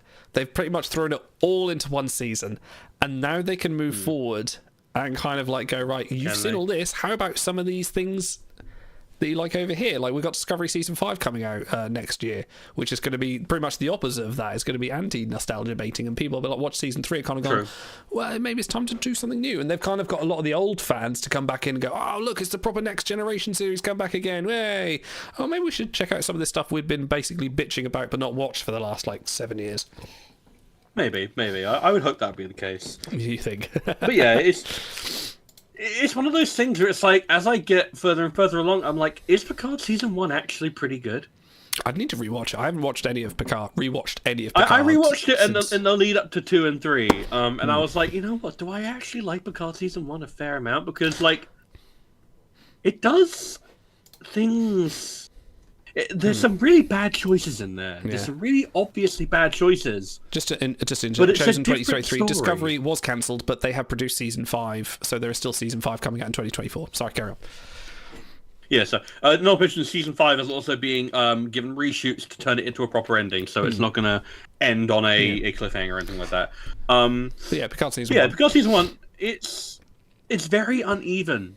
But I think in terms of breaking new ground and trying something a bit different, I kind of prefer it in some ways to I did season like 3. the angle that Picard was a different person, because Patrick Stewart is a different person at that point. Like, I like that he was bitter and twisted and regretful of things that had happened because of this unexplained stuff that had happened with the Romulan relocation and the synth attacks. And I loved the scene with him and Data at the end, where he finally says goodbye to Data for what we now know of 1 of 3 times. And that was a nice poetic moment to finally, he didn't get to say goodbye in Nemesis. He basically just got to get beamed out. So it's nice to him to have that chat about mortality.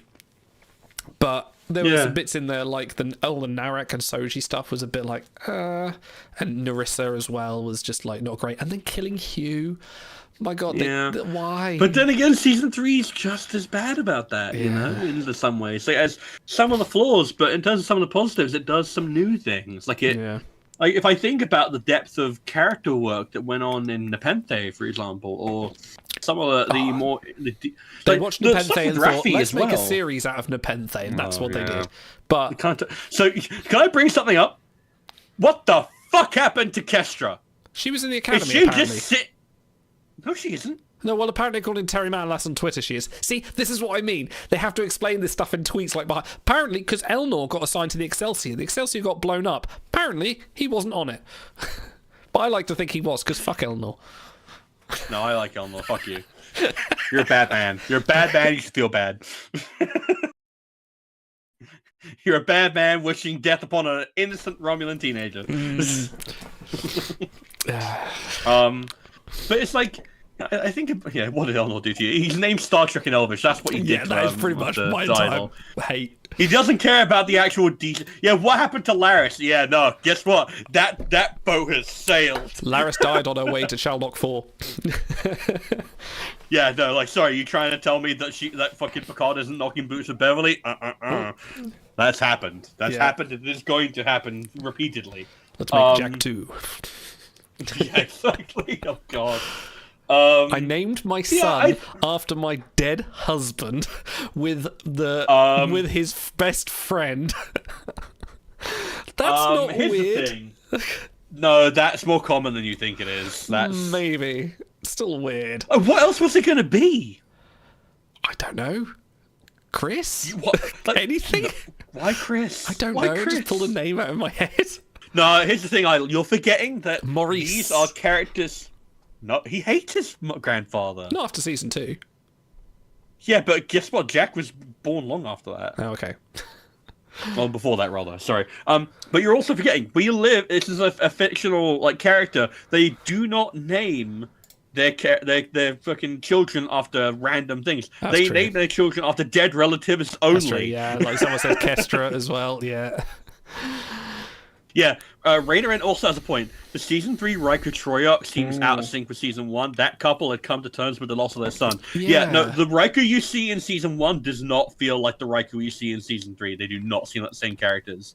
Even though they are explicitly drawing on the same things. Like, these are reversed. These character arcs are reversed. Yeah, that was a bit weird. Like, he was running away from, well, from what I thought they resolved all that. But the other part of that is... Oh, no, I forgot what point I was going to make now. No, it's gone. something about it's gone. Riker and Troy in season 1. Benthay. No, it's gone. Well, it's just like they seem relatively happy on the Pente, and then they have an entire scene in season 3 where they shit on the planet, and it's like, what? Why are you like this? Yeah. It looked gorgeous. They grew tomatoes and everything. He made bad pizza. It was great. Nepenthe was amazing. I want to live on Nepenthe. Yeah. Never mind the Kazinti. Yeah, exactly. I don't know what... There's some weird choices in Season 3. Like, if Season 3... This is why I'm convinced these are not 3 seasons of the same show. They are completely different. They almost feel like alternate timelines. And also, no explanation as to what happened to Jurati's Borg. That got dropped. Yeah, that was... Where the f*** were they? Yeah, like... You have this whole Borg sect that are sort of kind of in the Federation. You've got a Borg threat. You would have thought they'd have just, and they're guarding this massive wormhole that's supposed to be approaching a huge threat. That's just. Yeah, it's fine. We'll let that cook. That's a problem for future me. That's a problem for a book that's going to come out. That's going to be made non-canon in about 20 years' time when they just relaunch the lot of thing. Yeah, pretty much. That's exactly what it's going to be. Okay. I also have another problem with Picard season 3. Namer's just gone. Namer loves season 3. He's just gone. Here's the thing. I have little problems I have with it, like little things. What are your thoughts about how they resolved Raffi's arc, where it's like season 1 and season 2, her whole family's gone, and then it's like season 3. Oh no, everyone's really happy with you now. Everyone's like, oh, you're a raw hero. Raffi was never really the best developed character. I mean, Michelle Hurd's great. I love her as the character, but her arc is just a bit weak. The stuff with I thought it was consistent in season 1. I thought it was consistent in season 1. Yeah. Season 2 is consistent with season 1, and then season 3 is like, And now we're fine. I now, liked her with all that Worf. stuff that your son said. Well, yeah, her and Worf Worf is a great was duo. But right, I okay. would not So have put those two together, but we're shitting on season 3. I've got my other problem here. Like Dominion goons, right? Were they changelings, or were they just like we couldn't afford Jem'Hadar? Because Raffi managed to beat a load of them with just sticks, and they're supposed to be changelings. Are they? they're gooey changelings now. They're organic changelings. But they can still do the whole They could basically just turn into someone else and wipe the floor with her. And this is a problem as well. They just seem to just kill changelings very easily. Whereas you saw what happened in The Adversary, the season 3 of DS9 finale. It was really hard. It took an entire ship to catch one. And these changelings have the same ability. You know, Vadic, she escaped through the vents very easily with both Picard and Crusher just missing shots like stormtroopers. No, you know what the problem is, and this is a problem that we've talked about before. Everyone has just forgotten that you can just set your phaser to wide beam. Yeah. Everyone's forgotten about wide beam. Never forget about wide beam. Always Yeah, but Raffi, I think I liked her arc. I don't know. I think her using her husband as a way of kind of like that little fake choice between like who do you owe more to, your service or your family. And her, I don't know. I think the inconsistency was like in season 2, she was like, "I'm back in Starfleet," and then she's like, "I'm in Starfleet Intelligence now." And at the end of it, she's like, "My ex-girlfriend is now my captain." It's a bit like, well, yeah, we're not quite sure. People's like, we're not sure what to do with this character, but Michelle Hurd signed the contract, so let's just have some fun. Yeah, exactly. Yeah, like we killed the rest of them. We're keeping this one character from season 1 and 2. So I guess. Yeah. How pissed off are you that Rios got basically killed off? Oh, dude! Like it's now a joke between me and Brody and he died in a bar fight. Like, what a shitty detail! Yeah. What an awful way to put a cap on that character to make sure he can't even come back. What an awful way to treat that character. Or maybe he'll be back in Section 31. Maybe that was a ruse. Get out of here! Get out of here! Actually, I wouldn't hate that. I wouldn't hate that Section 31 or like time travel to DCI or something like got to Rios and we got to see him. But we don't even see the holograms again. We don't even see. No. What a shame. Yeah, no, they're not even running around, even though she's on the La Serena, which is weird. She even had what's his name, Emmett, on season 2, being like backup. Yeah. Like, they were the best part of season 1 with all his different holograms of himself, because he's such an egotistical man that he has to have versions of himself with different accents because everyone can prove that the actor can act. Yeah, pretty much. But yeah, it was just such a weird show. It's like, you know what the problem is? That what it actually is. Every moment-to-moment like part is completely fine. It's shot well, it's acted well, it's written okay.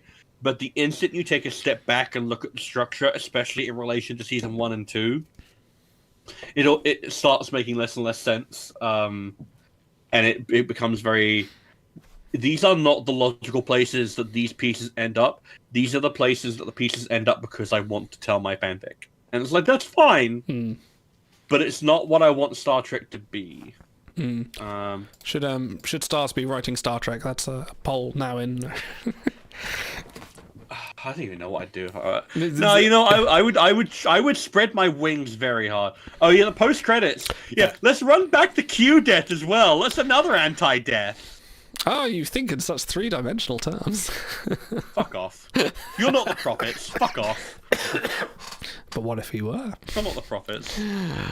Oh. Okay, also, I have to talk to you about this, Lionel. Is Jack Crusher not a bit of a Gary Stu at this point? A bit of who? A Gary Stu. Are you not familiar with this? No. So, are you familiar with the term Mary Stu? Yes. Okay, right. It's the male version. Because he's a charming, affable con man with a bit of a dark past but a good heart, who everyone will go out to bat for and die for, who has secret backstory and can control people's brains with his Borg transceivers, and even Q is interested in him. Sorry, Chosen. No, you're not invisible to us. No, sorry, I missed your last comment. I do apologise.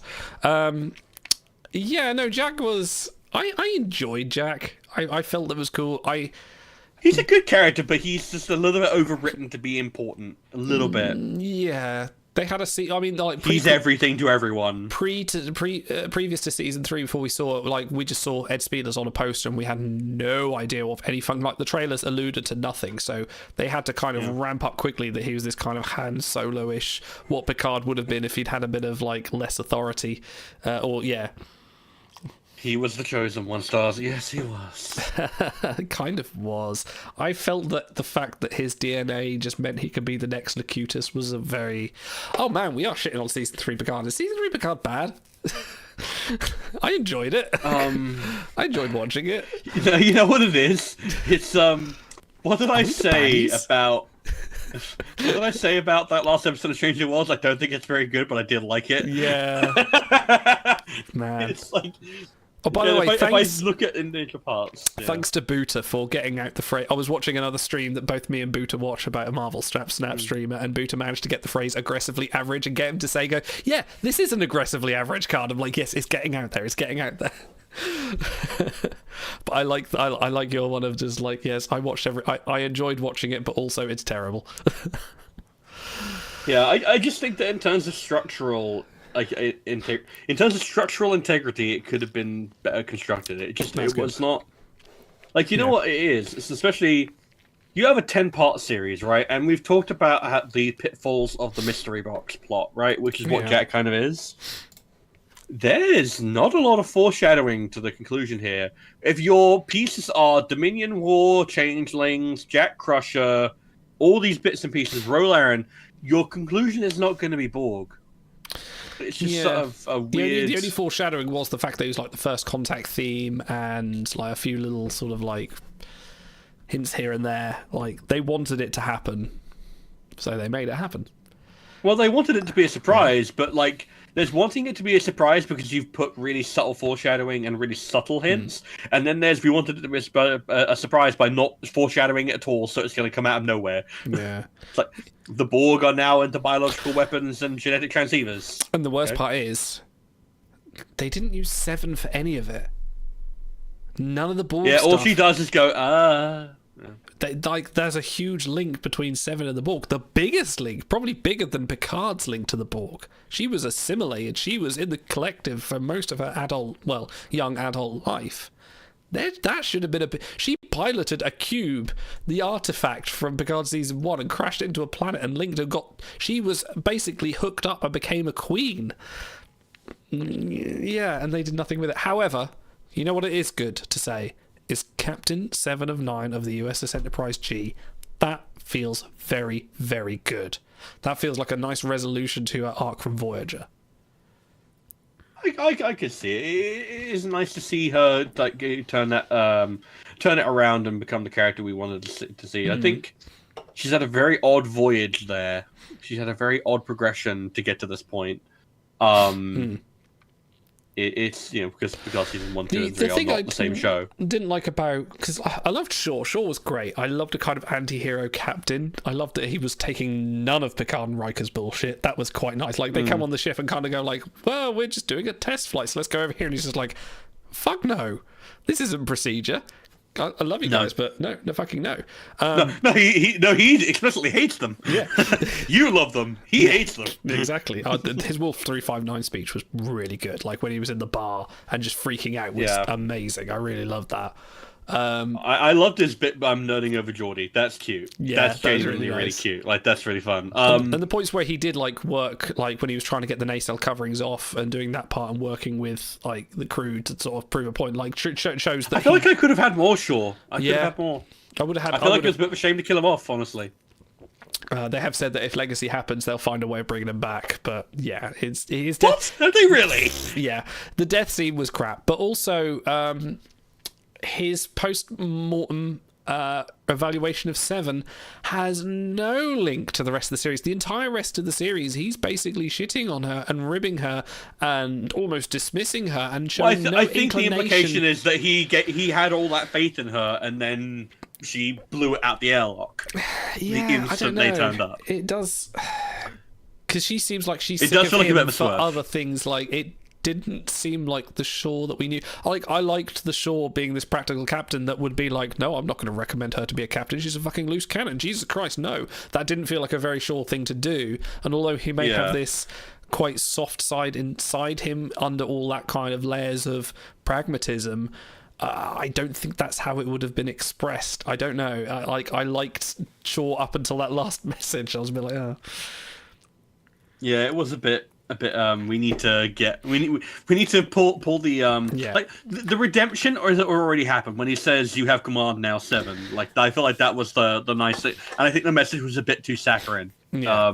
Like Otto likes to throw that word out about like a lot of like modern Trek, and I feel like this was the one time where I'm like, no, that was a bit too saccharine. Like a lot of Picard's in I think is a bit. Did like you that. know? Did you know the scene with her and Tuvok, which was nice? I like that. Was supposed to be. I love having Tuvok back. Yeah. Yeah, it was supposed to be her and Janeway, but they didn't get the time or the money. Absolutely. Yeah. Of course it was. Yeah. Absolutely. I could totally believe that. Which would have been so good. I would have watched a 10-minute scene of those two talking.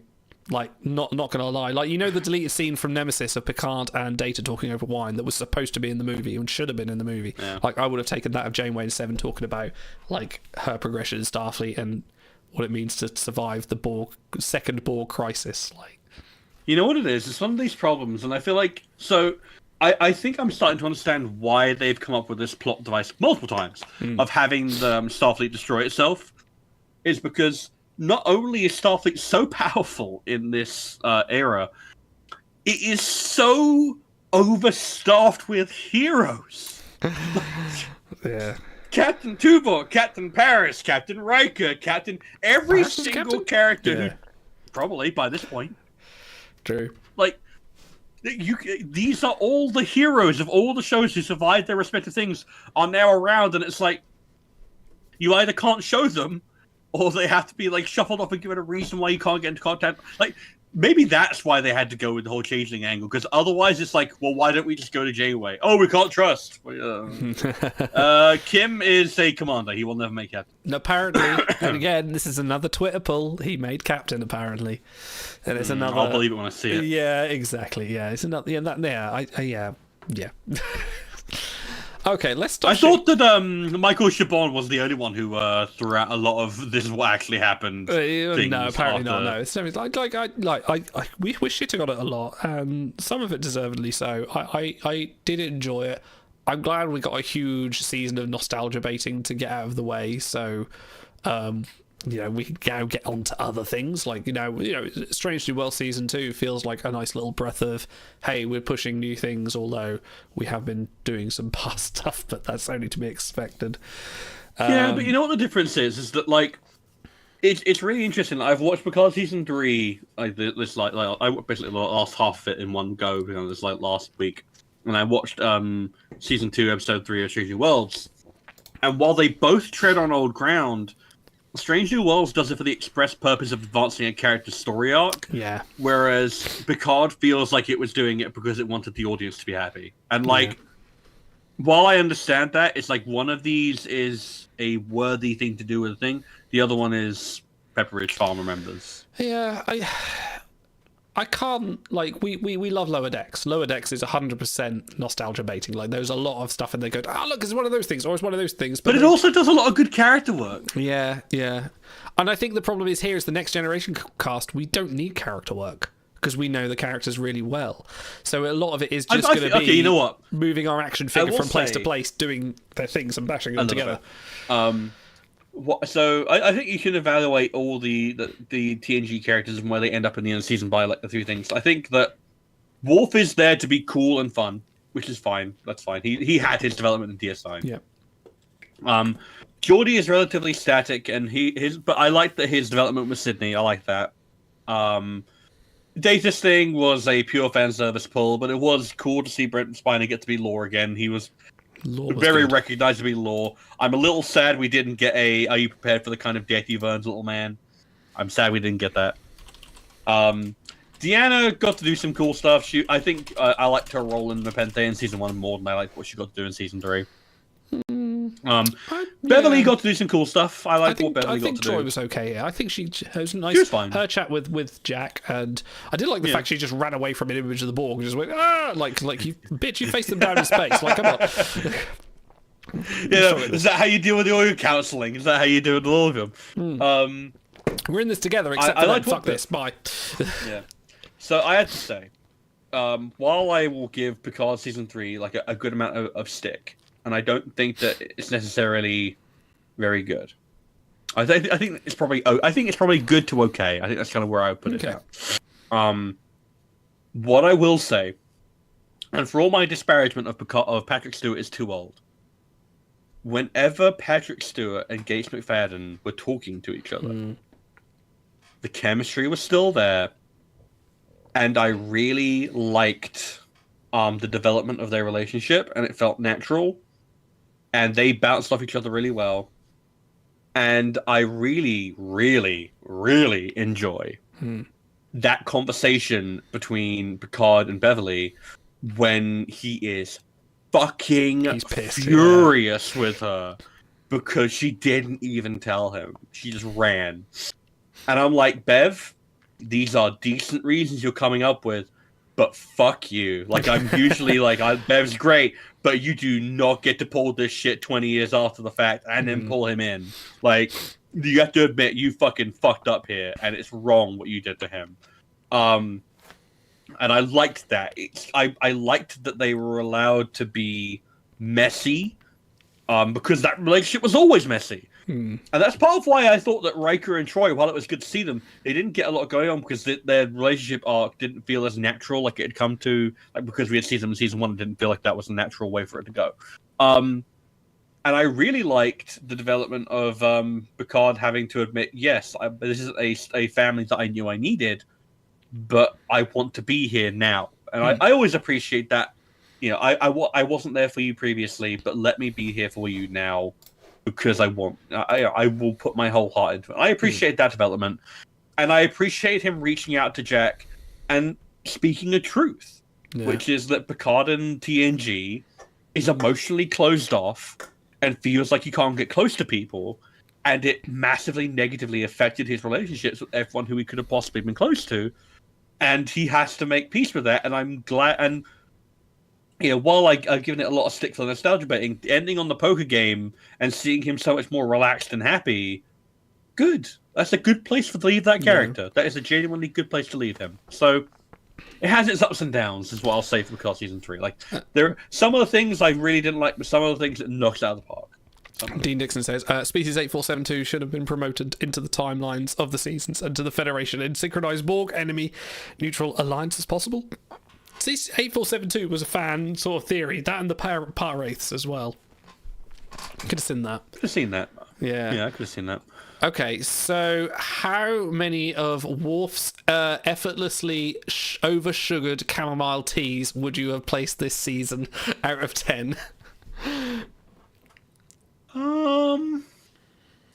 I would probably give it 7 of Worf's comically oversized swords with a phaser in the end handle. So why didn't you use that? Swords are fun. Swords are fun. Right, I'm going to very, very, very quickly go to the toilet, blow my nose and all sorts of other things. No worries. Stars, tell people your opinion of what you think is going to happen with Strange New Worlds going forward. Because you had a very good clip about James D. Kirk, but tell people about that. Yeah, no, you like that. You like that clip. Yeah, so I was talking about Strange New Worlds, and I was talking about how, for those of you who have been keeping up, Kirk has turned up again. Oh god, that's a weird effect going on Idle's camera. And he is a full fat Kirk yet. We still have semi-skimmed Kirk. And we have not yet seen the first meeting of, you know, Kirk and Spock, or as I like to call them, Cock. And how they are not going to be the men that we know, and they are intentionally not meant to. They are meant to feel a bit off and a bit incomplete because they are not yet the men we know. That's what I think. Because you do not talk about Kirk, you do not talk about Spock. You talk about Kirk and Spock. They are a duo. They are a unit. They are married. Very married. Thank you, Cranky. Thank you. That's very appropriate. Yeah, they're married. They're super married. God. Man,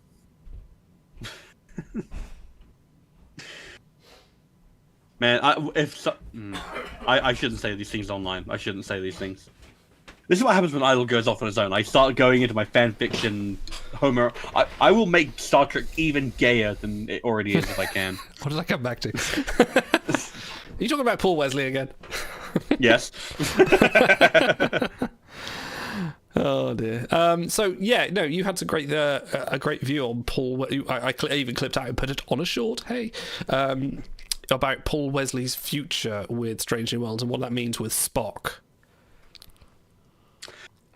Look, all I'm saying is, I think that when Paul Wesley and Ethan Peck meet as Prime Kirk and Prime Spock, you are going to see a moment, and you're going to go, these are two men who are going to be in the Enterprise sickbay during the motion picture, and Spock is going to grab Kirk's hand and say, this simple feeling is what Vija cannot It's so gay. It's so gay.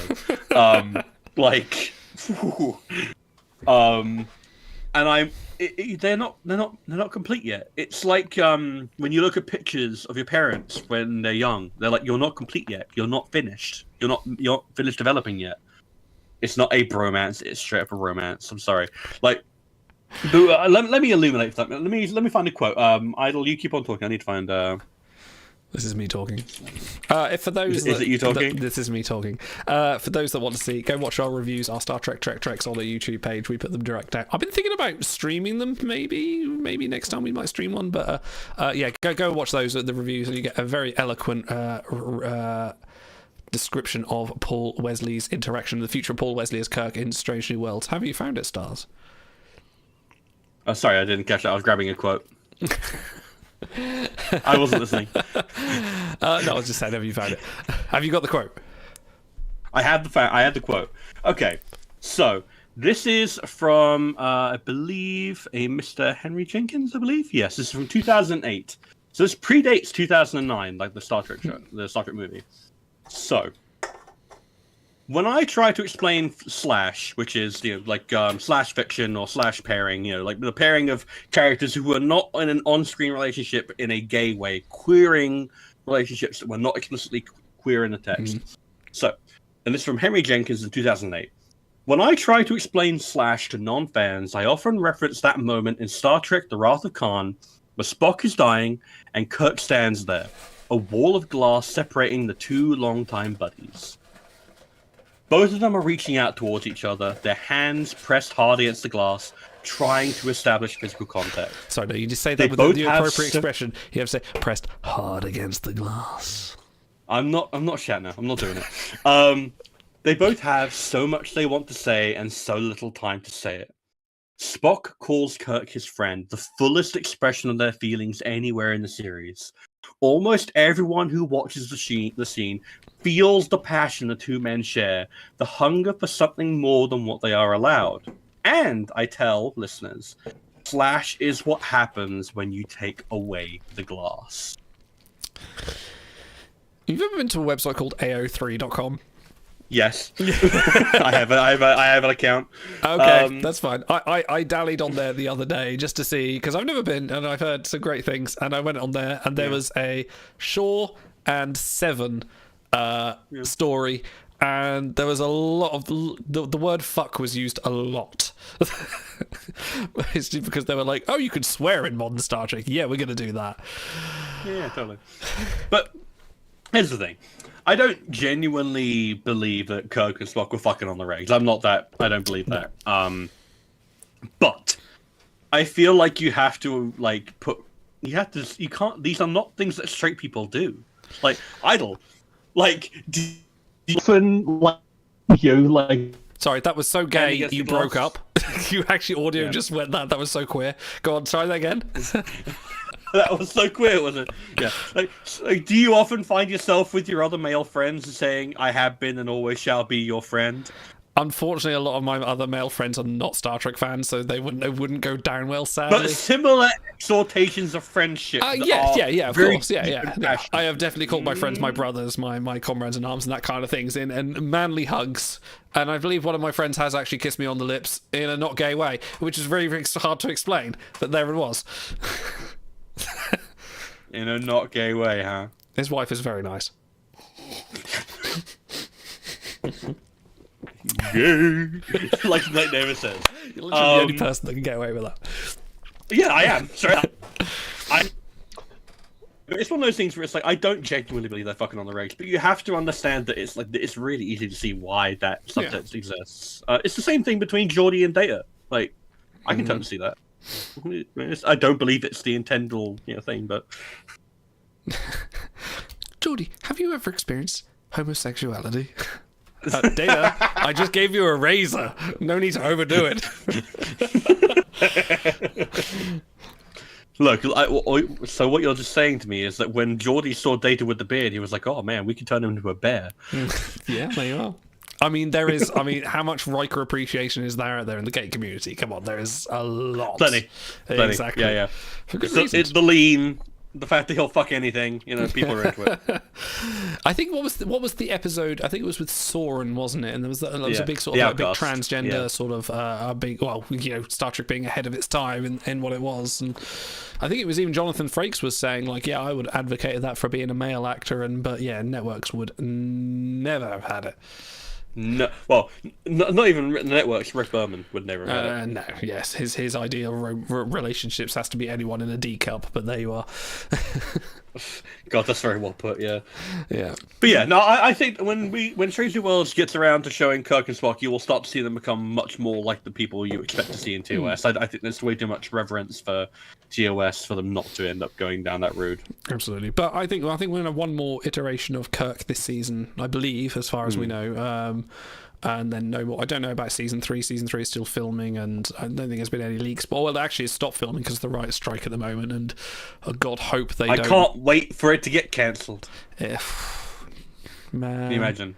Do you know what's not getting cancelled though? Do you know what's coming out on August the 1st? A Stitch in Time. Is it you? It's not me.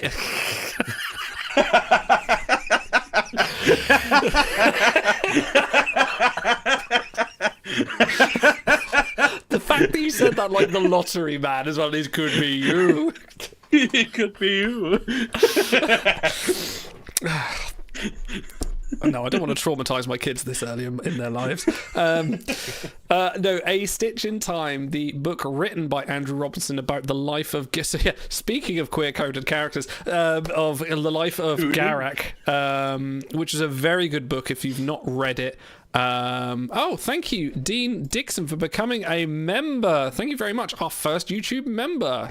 Do appreciate you. For everyone that becomes members or subscribes, all this money goes to charity. We put all the profits through to that. That's why we're on the race for 1,000 subscribers, so we can start getting advertising revenue in and start pushing it out to charities for our charity show.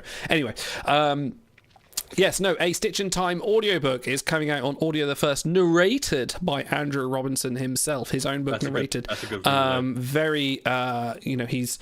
it's a very good book. It is non-canon, but it does go over Garak's early life, how he got to go into... It's canon to me. Yeah, exactly. I feel like it's text. It's part of the text. It's not going to get disproved. They're not going to do an early Garak series, are they? So, I don't know. It's really good. It's also partly set on DS9 past season 7 when he's on Cardassia as well, and sort of like the upheaval of when the Dominion, the aftermath of the Dominion War as well on there as well. So that's coming out August 1st. I'm very excited because Andrew Robinson's Garak is really good. Do I have to pay? Yes, he gets the memberships character. is like a full He subscription. understands. Sorry, go on. Yeah. It's one of these things where it's like there are characters that are dictated by the script, right? There are ones that are in the text and they are defined purely by that.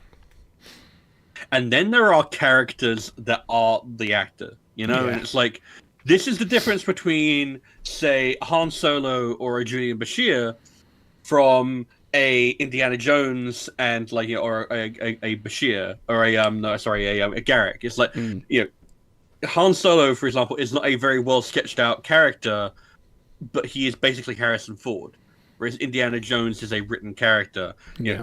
Julian Bashir is a written character as on script, but Garak is Andrew Robinson. There is no separating the character from the actor. They are too intertwined. That's why it's text. If you watched it, he was on the Shuttlepod show a few weeks ago, talking about being Garak and things like that, and also his work as Dirty Harry. I watched some clips of him as Dirty Harry, and he's so young there.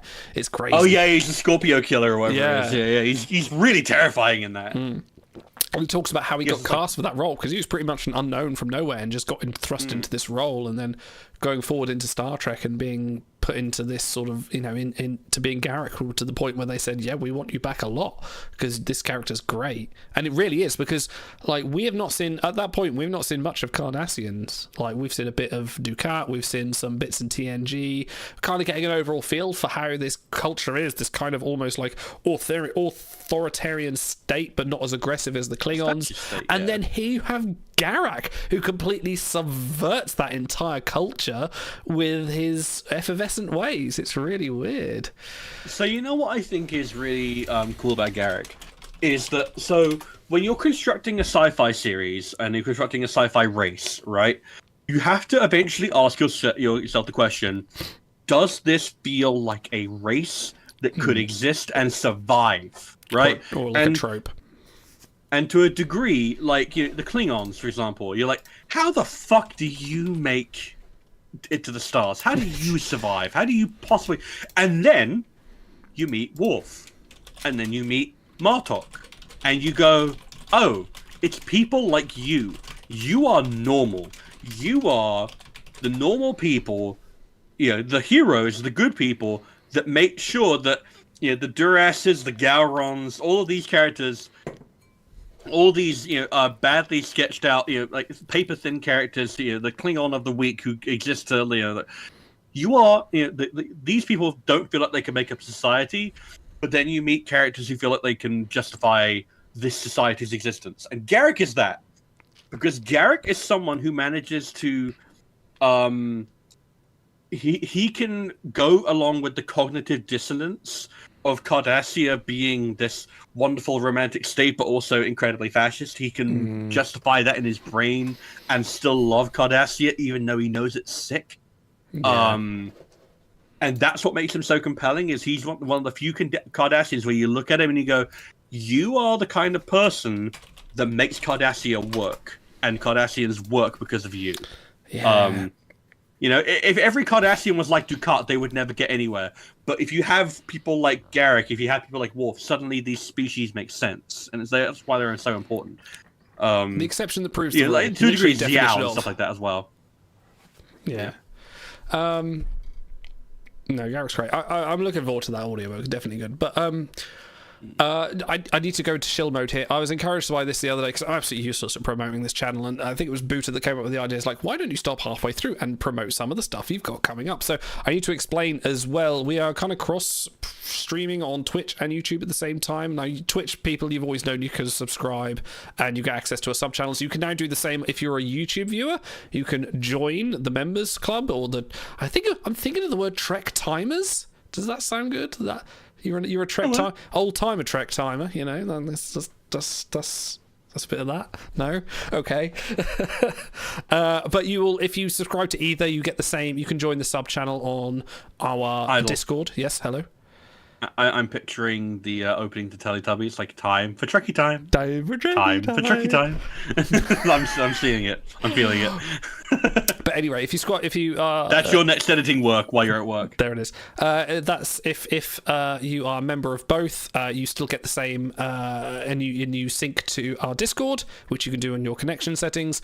You get access to a sub channel, and if you're a Timelines player, you might get a few little leaky leaks, a little sort of like a few crew art that you may not have seen before, or some statistics and deals and things like that for those people that play Star Trek Timelines. Things that are coming up as well.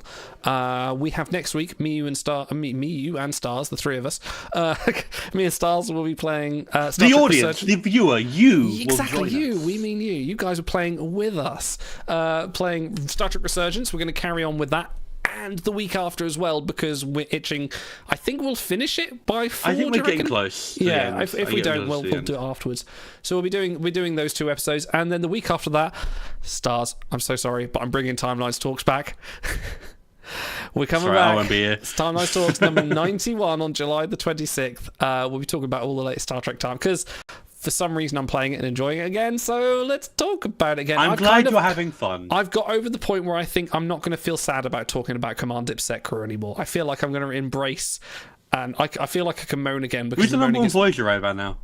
Sorry? Who's the #1 Voyager at the moment? That's a good question. I actually haven't got a clue. Oh no, Mira Tuvok. Mira Tuvok is the #1 Voyager. He's a Voyager. There you go. That face. Don't give me that face.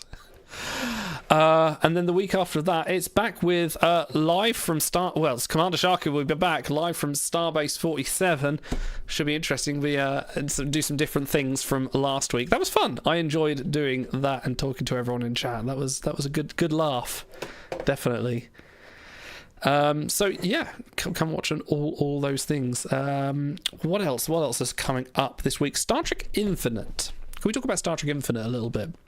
That's the 4X type thing we're thinking. Correct. Right? So if anyone here has played Stellaris, which is a great, it's not quite 4X because it's real time. Right. It's sort of more like it's like Birth of the Federation, but Age of Empires.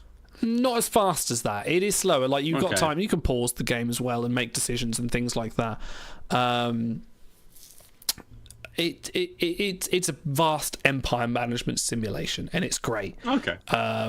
It's really good, really in depth. It's not something for like Birth of Federation. You can kind of stumble your way through if you don't know the mechanics or ignore your planets. Stellaris is a bit more in depth. You need to manage each of your individual planets individual planets one by one. So there was a mod, or there still is a mod for it called New Horizons, which is basically turned Stellaris into a massive Star Trek simulator where you can be any empire in Star Trek. You name a minor species like the Talarians or the Zenkethi. You can be the Zenkethi. You could be anyone. But if you play one of the major ones, you get all the scripted events. Like we played it on stream a few weeks back, and I was playing Federation. We were dealing with the Xindi crisis and things like that. It went that into depth. Cool. So this mod, it's a really good mod. Well, they're making it into a game. They've actually turned around and gone, and I think some of the New Horizons developers are a bit pissed off because basically they've stolen their idea. Well, guess what? You can't get pissed off when it's someone else's IP, guys. Sorry. Yeah, kind of. And they're putting it out. I have a trailer. Let's see if this is gonna work. No, is that gonna work? Let's see. Oh, Can you stream it through for us as well? Because I haven't seen it. Oh, okay. I will do what I can. Hang on. I need to break. And also, Naomi, you're absolutely correct. Resurgence is incredible. I can't wait to get back into it. I can't wait to finish our Let's Play of it so I can go back and do all the other different choices. Let's do this instead. I'll do it this way. Let me share my screen here, and then I can share it to chat. Let's go here. Ding, ding. Ah, there it is. Oh. Right. Let me see how this looks on stream. That's tiny. Yeah, I've not seen this. You've not seen this, okay? I mean, it's not going to be anything amazing because it's only showing brief gameplay. Let's do that, and then I can tweak it later. Right, here we go. It's coming through.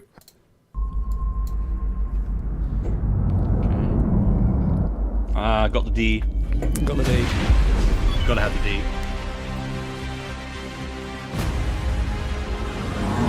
Epic music. Yeah, that should be the subtitle, really. We are establishing communications with another sentient species They in are accordance establishing with the Prime communications. Directive. Oh, there's that tech tree. And exactly the same interface from Stellaris. Oh yeah, absolutely.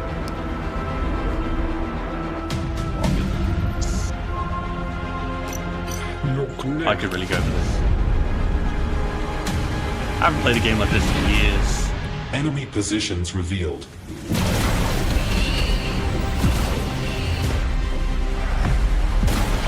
Play the Dominion War. Do it. Yes.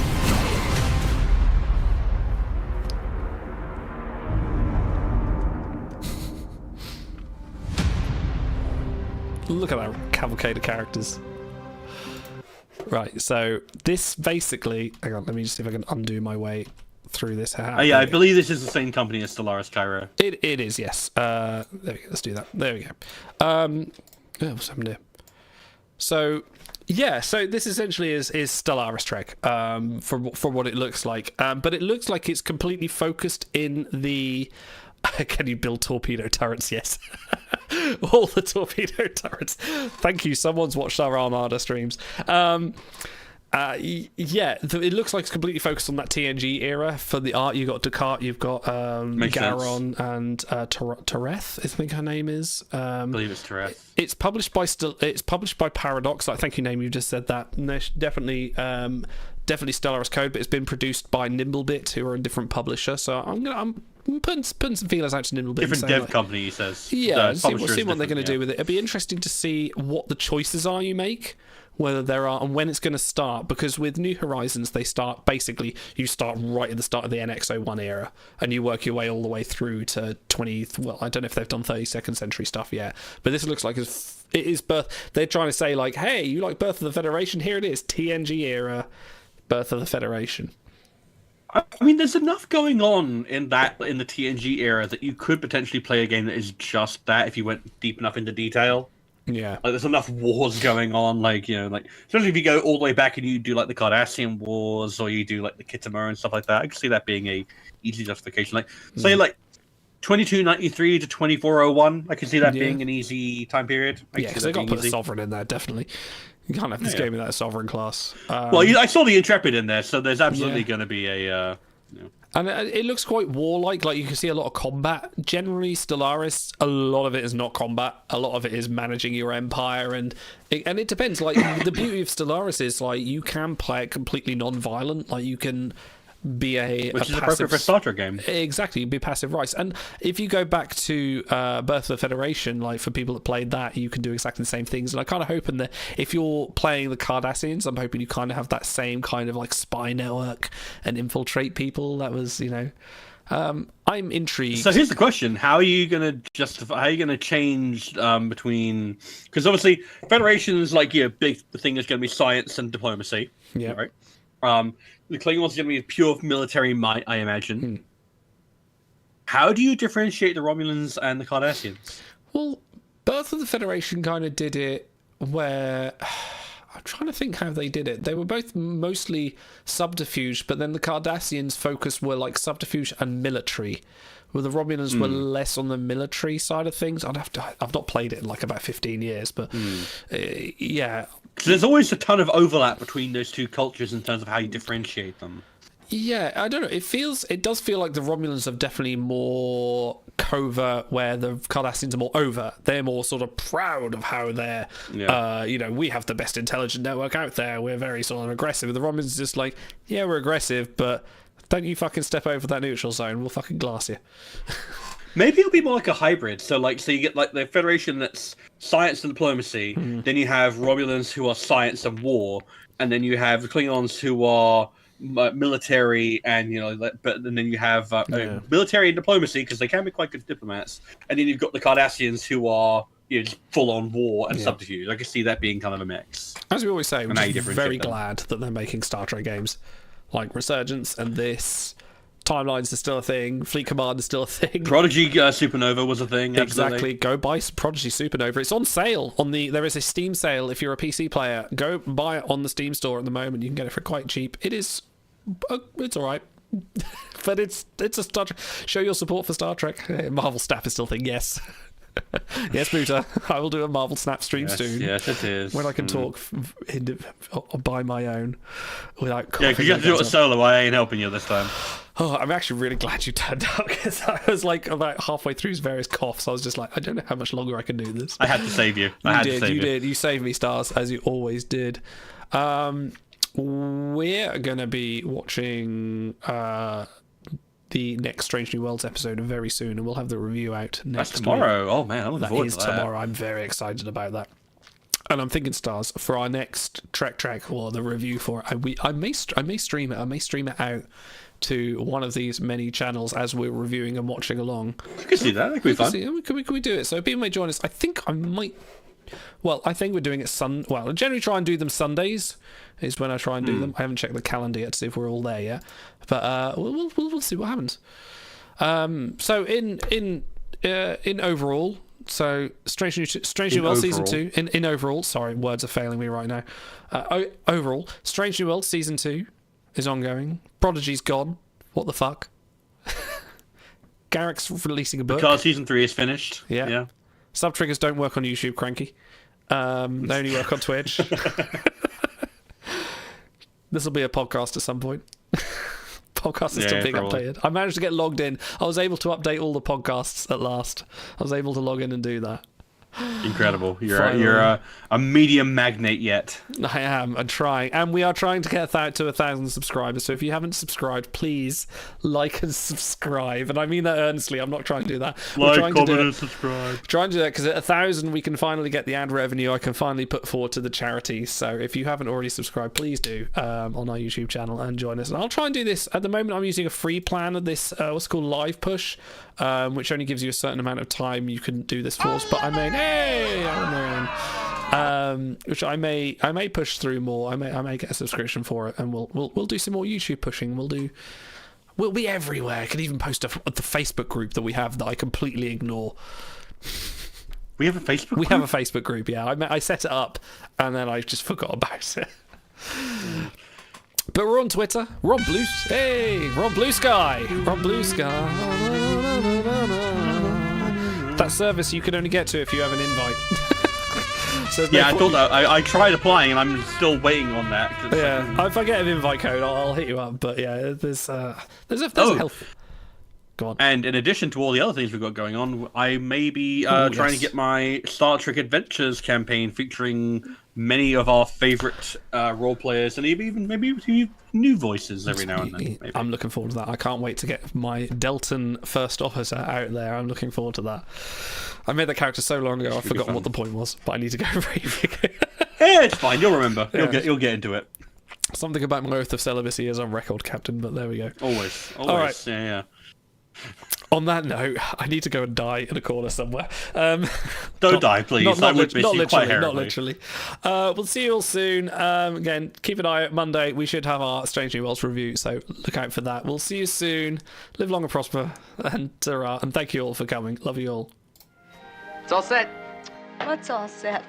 I got Hooker lined up with a dude who's gonna give him the deal of a lifetime in a new Porsche. A Porsche? Mm-hmm. Well, maybe you should wait. You might get a better deal through the state. Yeah? Yeah, we just did some story on a guy who's selling stolen Porsches off a lot on Main. Real sleazy character. What's his name? Delvin, Kelvin, Melvin?